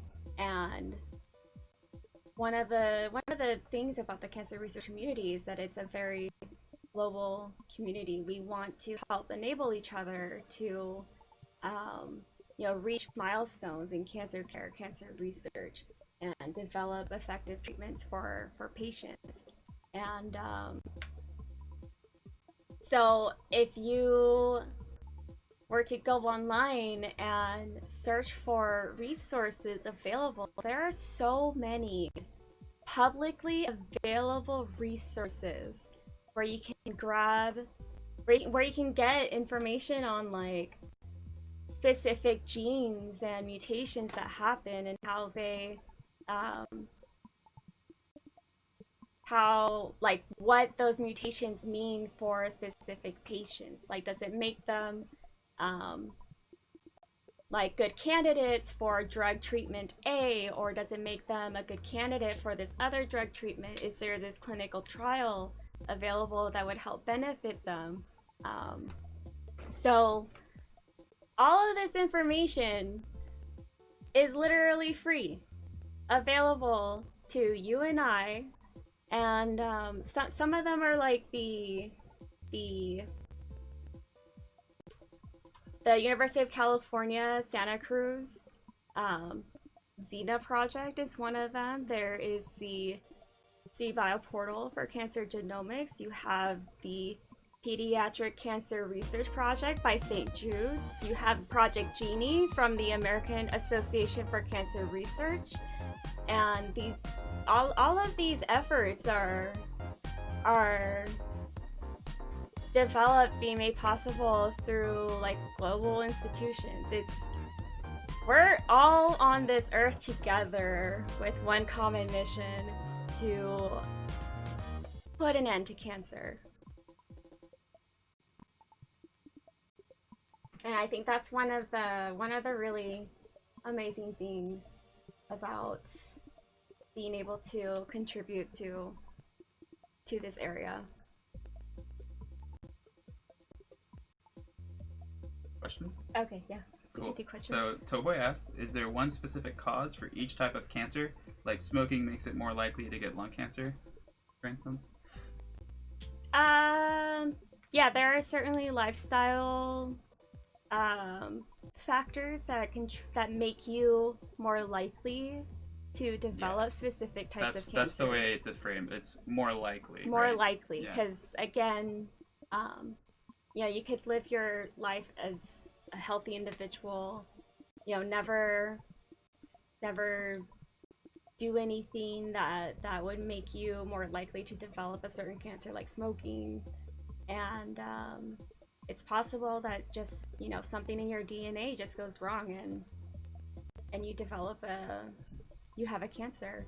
Or you're a chronic smoker and then you live your life cancer-free somehow. So it depends. There's a lot of factors at play. Yeah, so like going back to like how your cells are working, basically, like every time your cells replicate, which, you know, make copies of themselves, every time they do that, there's a chance that while they're copying themselves, they make mistakes. And so if you're in an environment that you're exposed to some sort of thing that makes the cells like stress out or be under under pressure or interferes with that process, that's going to make it more likely that you get mistakes.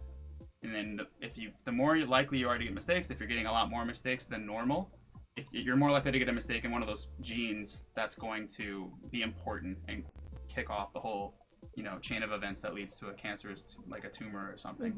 And so depending on, like, smoking obviously is stressing your lungs out, which you're putting, like, inflaming your lungs, and that's going to make more likely that you're going to develop a cancer in your lungs. But you could also get different chemicals might affect different parts of your body, right? They might be shuttled around to, like, your liver, or maybe something goes and it like goes towards your muscles, like some muscles or somewhere else in the body, like anywhere. I'm not it can be all kinds of stuff. So like you can't really say that something causes it. Sometimes you can see a signature, which means like in the genome, when you look at the ACTs and Gs, they're changed in such a way, like there's a pattern, and you can like, it's likely that this is what caused it, or that this can maybe contributed to it. It's likely because we see this like this consistent pattern, but it's really hard to always have like a reason, like, oh, because you did this happened. Like that's not an easy thing to say.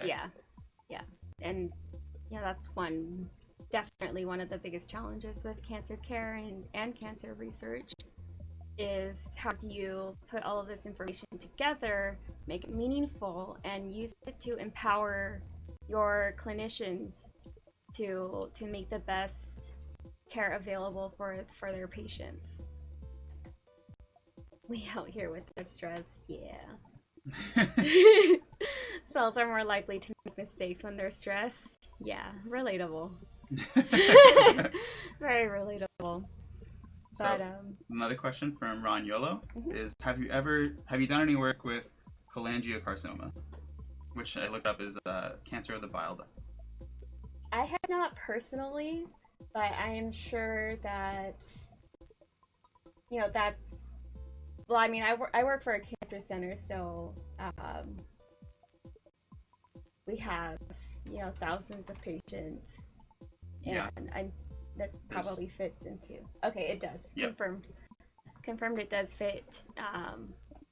So the work that people do in this room has affected. It contributes toward treatment of those types of cancers as well. Yes. Lots of available resources that people are integrating together, so you can have these other resources that let you analyze cancer genomics data in a very like user-friendly and intuitive way. And you might be using this tool in your workspace, but what's also really wonderful is that you can use the clinicians can use these tools as they're actually seeing their patients. They can look at their patients' genetic alterations and make a decision right then and there, because all of this other information is integrated into the system, and you can see what clinical trials your patient might be eligible for, what kind of treatment they might be benefiting from, what kind of treatment they should not take, because you may have this mutation in this gene that this drug can treat, but if you have this other like series of mutations in this other gene, then that makes you a bad candidate. Things like that, those types of decisions. So that's the work that I'm able to do. That's how I am contributing. And at the beginning of stream, I did share that our group gets emails from our doctors all the time, like just thanking us for making this information available to them, so accessible that they can bring this information up as they are seeing their patient in the office. So we've gone to the patient exam room, we've gone to the lab center, and we've gone to the room where I would be working, which is more of like an analysis space and like software engineering and pipelines work. We must also remember to thank our dear friends in IT who keep everything running.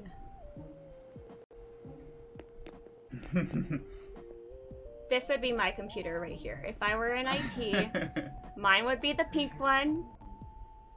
Check it out, we programming here. Got Sublime This going. this literally looks like the text editor that I use. It literally looks like the text editor that I use. We've got, you know, someone doing some searches, someone doing analysis. That looks like my home. We got our servers. They're all neatly arranged and maintained and cared for by our amazing IT staff.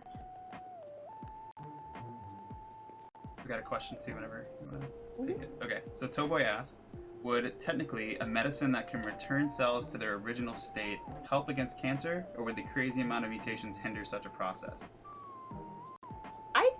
I can see that being a thing. Well, that's actually how a lot of drugs work, is that, so that's doing all this analysis, and when you take a tumor, you sample it, and you look at its, you know, what's wrong in those ACTs and Gs, like what specifically is wrong. Sometimes you're like, oh, this gene is what's wrong. It's too active, right?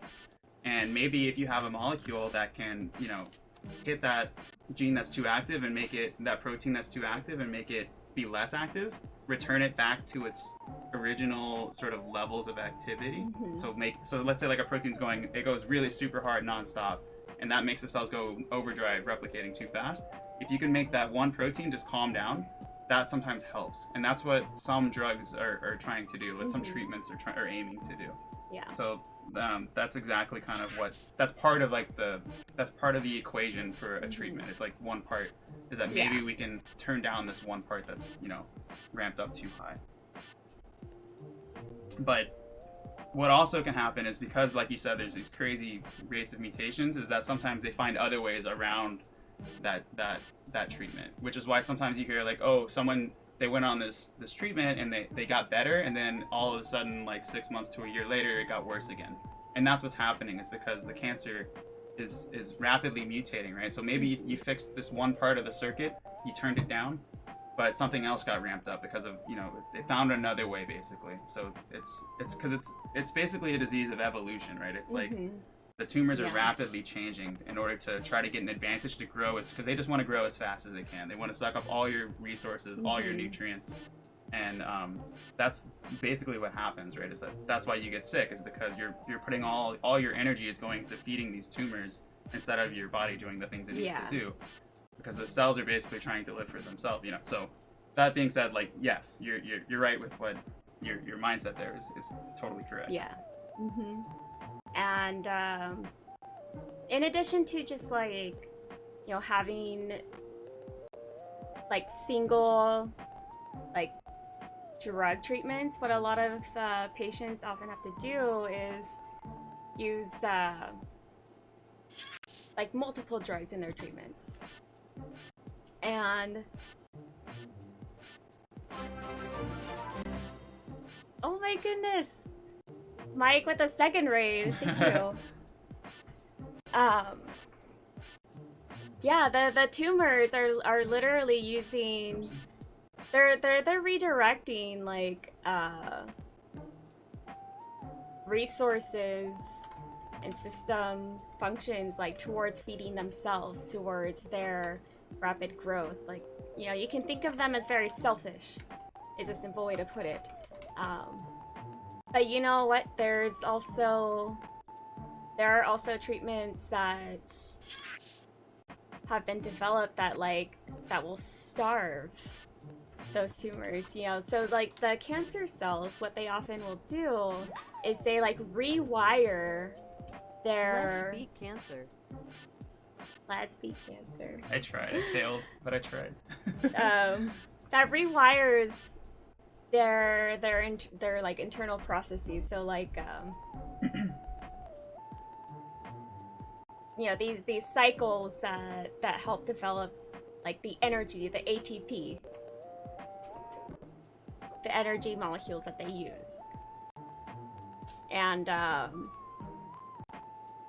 you can target those specific processes to make them like literally starve and make, you know, chemotherapy drug A more effective. You know, you're hindering the ability for the cancer cells to thrive and grow.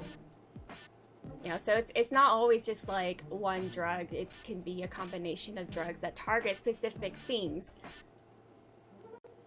within the tumor environment. So, let's see. Strawman asked, are there any recent studies in cancer research that you know of? Well, I mean, there's That's, there's a lot. There's There are so a lot. much, and it's so many, because it's also hard to answer that because cancer research, like we were saying, is like it's huge. It's like every type of cancer is different, and like there's effort. yeah. It's a global effort, and organizations like the American Association for Cancer Research that we are supporting today, they help make it,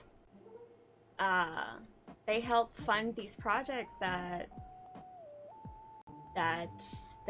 are like multi-institutional, that global institutions are contributing to. So like one of them is Project Genie. There's 18 institutions around the world who are all working towards this common cause of making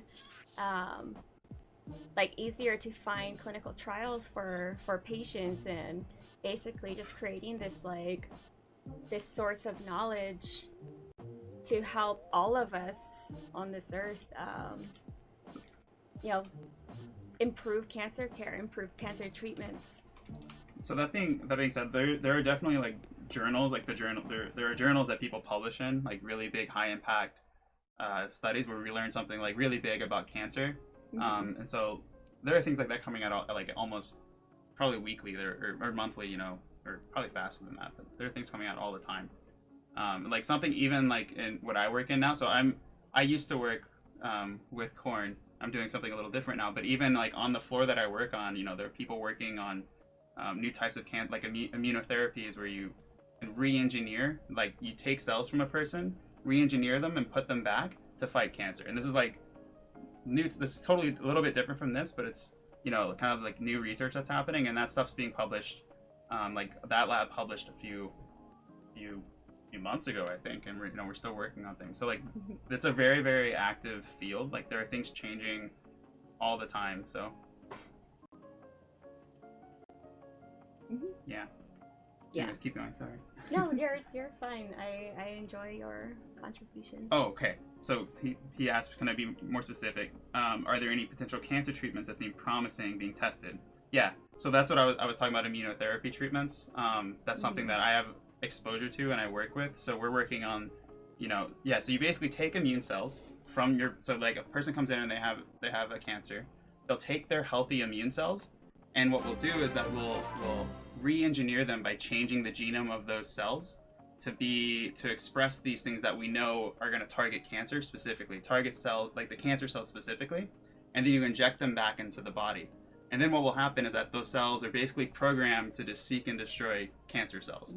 So they have like molecules that they have little things that stick off the sides of them, off these cells, and they basically are like, if I see something that matches this signature, which is like you program it to be for a cancer cells, it goes and it finds it, and then it causes this chain reaction where the body's like, it treats it basically like it would treat like a normal sort of disease. Like your immune system just turns on and just like starts to take out the cancer cells. So that's something that's there's actually I think it's Kimbria, is the drug that's been approved. Kimbria. Oh, I don't know. It was approved a few years ago. It's the first time that this was used for specific types of cancer. It doesn't work for every type because cancer is so different. So that's something where they're trying to make it applicable to more types of cancer.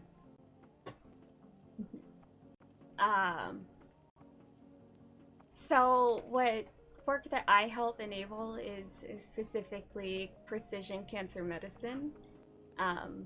So all of this research, all of these tools that we develop, all of this information that we're deriving from like a patient's sample, when we send it off for analysis and we get it sequenced and we get this data back, we're using that to help to help clinicians like see what is wrong in like certain cancer genes. And I really see like precision cancer medicine as the future, and part of that also includes immunotherapy. These I are see all it very, these all very come together. promising. All these things are all together. comes together. It's not just like There's no like one single thing. I think that's like there's no like silver bullet to cancer. It's everybody working together on different types of completely different types of research paths, right? Mm-hmm. And usually when you go into your doctor and they sequence and they look at your profile, they're gonna use that information to like pick out all the best of all these different types of research. So my people who already beat cancer and are immune, I don't know. I don't think you would actually be immune. Yeah. I don't think there is any sort of like immunity, because you have so many different types of cells in your body, and not just different types, but just millions of cells altogether. And you could have a cancer in one organ system, defeat it, it's treated, it's taken care of, but then you can develop a cancer in a different organ system. So, I mean, that one's very personal to me because my dad had colon cancer, and fortunately, they were able to treat it. They caught it extremely early, even though it was technically an aggressive form, but they caught it early. They were able to treat it, and all of his appointments, all of his follow-ups have been clear ever since. But then, unfortunately, he developed prostate cancer, completely different system.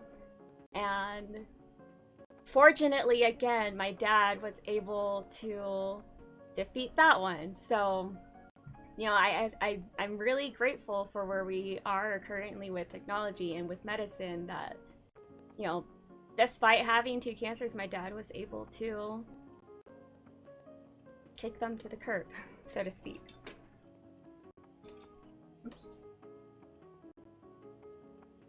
Yeah, and then one more point on that, I guess, is if you think some of these treatments, like this is like, especially with some of the older types of cancer treatments, they actually introduced a lot of stress into your body. Like chemotherapies are very stressful. Mm-hmm. And so what can happen is that you might defeat the cancer that you're treating right now with some chemotherapy, but that's pumping toxin, like it's essentially a toxin, right? Mm-hmm. Which is, it's scary, but like that's sometimes what you have to do. That can also sometimes down the line cause problems with other cells. Like that's why I think some people are can become more susceptible as time goes on. Yeah. And you might see more cancers appear. Yeah. It's because I do know that one of the like curated knowledge bases that we help work on, it has some information where like if the patient has received chemotherapy like A in the past for whatever cancer, when they come in for cancer number 2, they're not a good candidate because this chemotherapy drug may have introduced certain changes in their genome that would make like other specific cancer drugs like not effective. But with this information that we're gathering, that we're deriving, you can help make other decisions, choose other treatment options and stuff. So Corbin Dallas has a question. Do you know if some of the reprogrammed T cells mature into memory T cells? I guess this is, this is not I don't work on the T cells. My lab does, but not me. So I don't quite know. I know the cells do persist. They're going to replicate and they're going to be there for a while, for long periods of time. But I don't know exactly the mechanism behind, what happens after they're introduced and how they stay in the body. Togway also has a question. Could it be that someone has cancer since they were young and it just never lashes out and stays non-aggressive? Yeah. Yeah, you can definitely have those. Just very simply put, just yes. That's what, you hear about benign tumors. you can have growths that don't end up actually doing any real harm. They just kind of are there. Yeah, they're just kind of there, and you keep your. I mean, the question was if you can be young, but you know, that can be something that happens at any point in your life, and if you learn that you have it, you know, just and it's non malignant, you know, it's not going to spread. The best thing that you can really do is just keep an eye on it with your doctor. You know, keep your regular checkups, your follow-up appointments. You want to go to the next room? Yeah, we're gonna Okay. go to the next room. There are more so... questions, but I'll let you keep the tour going. Right now, our outfit is called Purple Snurple. But what we are dressed as is the graduate student in research. We love our friend Purple. She just got her master's. And so this hits very close to home for her. And to some of us all here. So, all this information coming together. This is like it's a feedback loop. You know, we're learning from it. We're getting more information, and we're using that and feeding that back into the like care cycle. Yeah, so it's constantly improving. We are constantly making we're constantly, you know, developing new information to better equip us all in this community to treat cancer. Yeah, we're learning. It's a feedback cycle. We take what we learn, we apply it, and then we may learn some more. You want to have some questions? Sure. What would be the difference or differences between a cancerous and non-cancerous tumor? So I think what you mean is like benign or malignant. Yeah. So I mean, most of it I think is in terms of, like, if you have a cluster of cells that, you know, make a tumor. If they're not turning on the circuitry that's causing it to go haywire, like start massively growing and replicating, and destroying other parts of the circuitry that make itself even more damaged and more like going crazy, that's kind of what a benign tumor looks like. It's just a little growth that's just kind of there. It's self-contained, and it's not trying to go burst out and go nuts. It's just like a small cluster of cells that aren't quite, you know, they're not like sucking away the resources from your body, basically. Right in a simple sort of way to think about it. They're just kind of happy doing their own thing, being where they are, I guess. Yeah. So another question, is cancer becoming more or less prevalent? So that's an interesting question, because we do have our number of cases are increasing, but our testing's also getting better, and our cancer deaths are decreasing. So both yes and no. I think we're just at a point where we have better technology, better testing mechanisms to know for a fact, like, whether or not you do have a cancer. And yeah, so I mean, technically yes, but cancer deaths are also decreasing. Our treatment's getting better. So we're getting better at finding it and seeing it, and then we're also getting better at treating it. So yeah, it's two things, right? Exactly. More people means more cases. More people, yeah. And there's also numbers, just numbers, right? Yeah, also living just longer, right? That's another thing that's going to increase the number of cases. As you live longer, your cells are going to be replicating more and more chances for mistakes to occur. That's why after you get to a certain age, you start looking for cancer more than when you do when you're young. Because the older you are, the more your cells have had a chance to be, you know, exposed to things. They're replicating, they might make mistakes.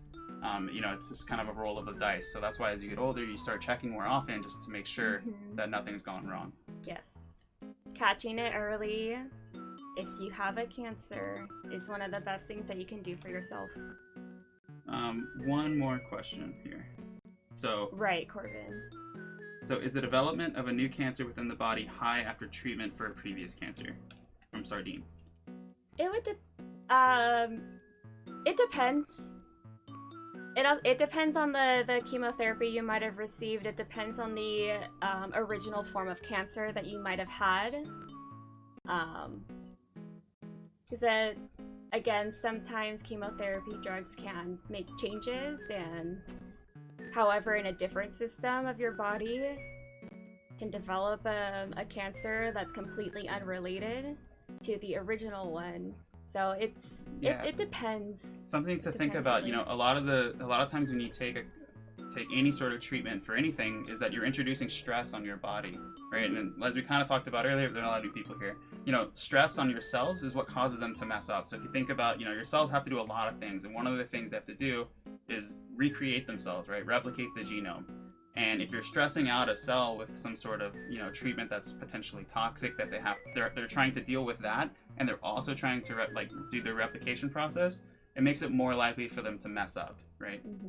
So it's not like there's not like I wouldn't say it's like a guaranteed chance, you know. It's always just kind of a roll of the dice with cancer, because it's a disease of evolution. It's kind of just, did a mistake happen in just the right way, just the wrong, you know, just the right place, that's going to cause, you know, the cell to kind of go crazy.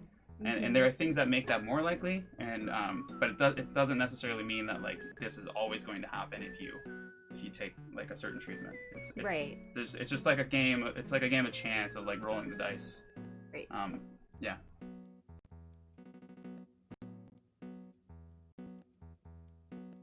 All right, so in 15 minutes, we'll take more questions in a moment.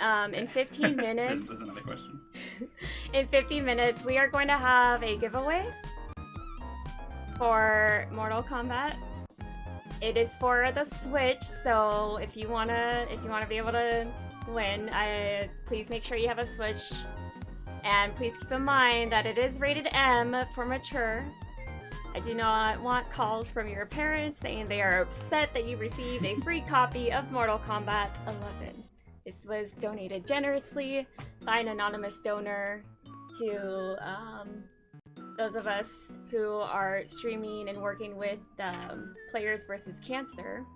So, if you want a chance at winning, the giveaway will happen in 14 minutes at 8:30 local time. Okay, now I'll take it. One more question. Okay, so Tobo had another question. Was the biggest change to fighting cancer the methods of communication we have these days, like the internet, more ways to inform ourselves, and something else, or something definitely a huge player in that, because like I mentioned briefly that there are so many resources online available publicly for free with information on cancers, on clinical trials, on genes, on mutations that happen, their functional changes. So the internet has I mean, the work that I do is all made possible through the internet, actually. So absolutely. And just want to throw out a side note, if you want to learn more about like the history of cancer treatment, and like a really good book, and I think there's also like with audiobooks, is The Emperor of All Maladies. If you just search for that.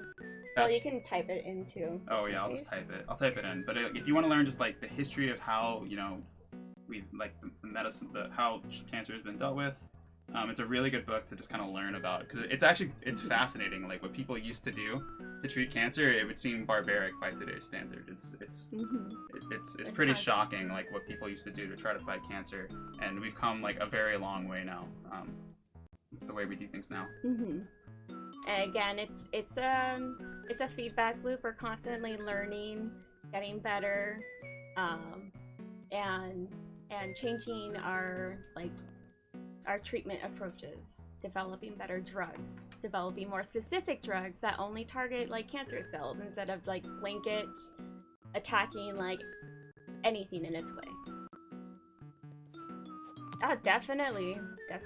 Like if you were not here, or if you're just joining now, the reason why we're very focused on this cancer topic is because I'm a full-time cancer researcher and bioinformatics engineer, and we are here supporting the American Association with Cancer Research and Players versus Cancer. So that is what the donation goal is for the talk. Some of the work that I do IRL has been made possible through funding from AACR, and I can personally vouch that this organization is a solid organization to get behind. And whether it's just spreading the word or donating even $1, like every little bit helps. Word of mouth helps. You never know who you might reach.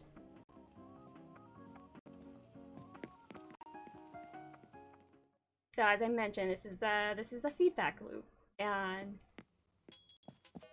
what we ultimately I just turned on the light. What we ultimately want to be able to do is to take all of the information that we derive and learn and gather from doing research and apply it to our patients' care. Everything comes together, and it's a global effort. All of us are in it together to fight cancer, put an end to it. I really hope that I see it happen in my lifetime, and I'm very optimistic about the future of cancer research. And so this has been a really, really wonderful opportunity to open up this discussion. My viewers see a very different side of me. I mean, I'm the same person, but we never go into all of these details about the work that I get to be a part of, and it truly is an honor and a privilege, being a part of the cancer research community.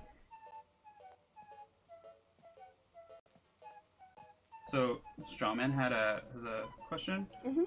If you were to recommend a book for understanding the science of what cancer is and the thought process of trying to treat cancer, what book would it be?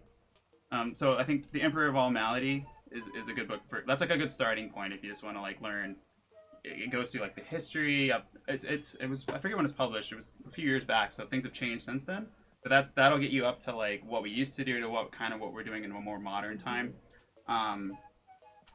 After that, there's some good papers that try to explain cancer as we kind of know it. A really good one is called The Hallmarks of Cancer. And The Hallmarks of Cancer, there's part 2. There's 2 papers. So there's one published a while back, and then they kind of came back as we learned more and published another version. And that kind of goes through all the traits that these cells have, that are shared across most cancer types. There are these things like rapid proliferation, breaking of the breaking of the way that we replicate the genome, the proofreading capabilities. I think there's 6 or 8. I don't remember anymore. But those are good papers to check out if you're interested in learning more. Thank you. Right now, I'm going to start opening up the giveaway, so please hold on a moment.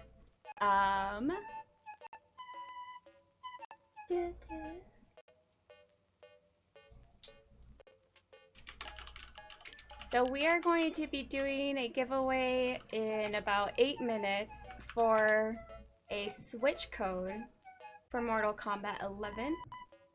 Please keep in mind, it is rated M for mature, and that obviously you must have a Switch in order to win this. Or even if you don't, I guess you can give it away to a friend, but there is only one code.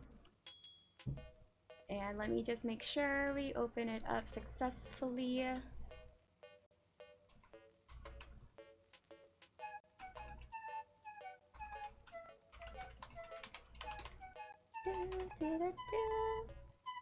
And again, if you are new here, my name's Cornflower, full-time cancer researcher. We stream Splatoon and Animal Crossing on Twitch. So welcome on in. I really appreciate you being here, and it is nice to meet you all.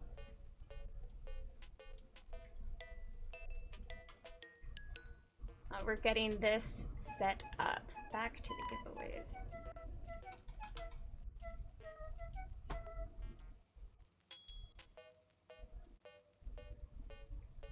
I think you have to Mortal Kombat 11 code.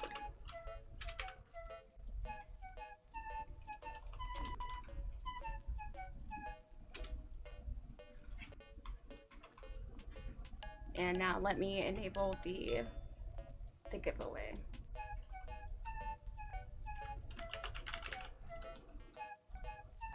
All right, exclamation mark enter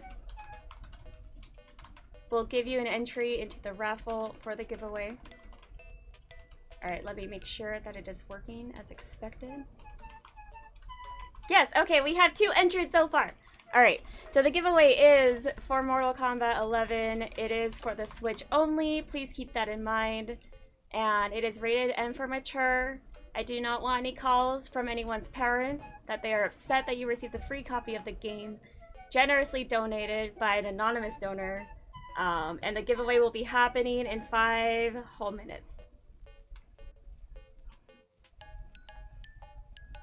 But yes, again, I just want to emphasize that I really appreciate everyone being a part of this discussion, and I've really enjoyed being able to, you know, give you a behind-the-scenes look into the kind of work that I do IRL, and I guess the future of cancer research and cancer treatment. You know, this is truly an amazing time, and it's only improving. So thank you sincerely from the bottom of my heart for being here and helping support this organization, helping support this cause. We're all in this together. And yeah, I really appreciate you. Thank you so much. Yeah, so everyone can only enter once. 4 more minutes. Oh man. Exclamation mark charity should give you a link to the donation page if you are able to, or if you want to share the link around to friends and family, that would be really, really wonderful and appreciated as well. All right, I'm gonna cue the credits. Thank you all again for an incredible stream and for all of your support today.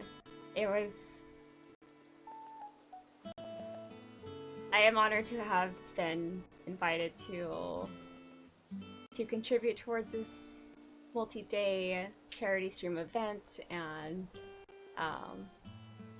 to open up the island to everyone. Thank you. Thank you, thank you, thank you. All right, hashtag play to end cancer. Fill it up with whatever emotes you please. And I'm gonna cue the credits. Thank you all again.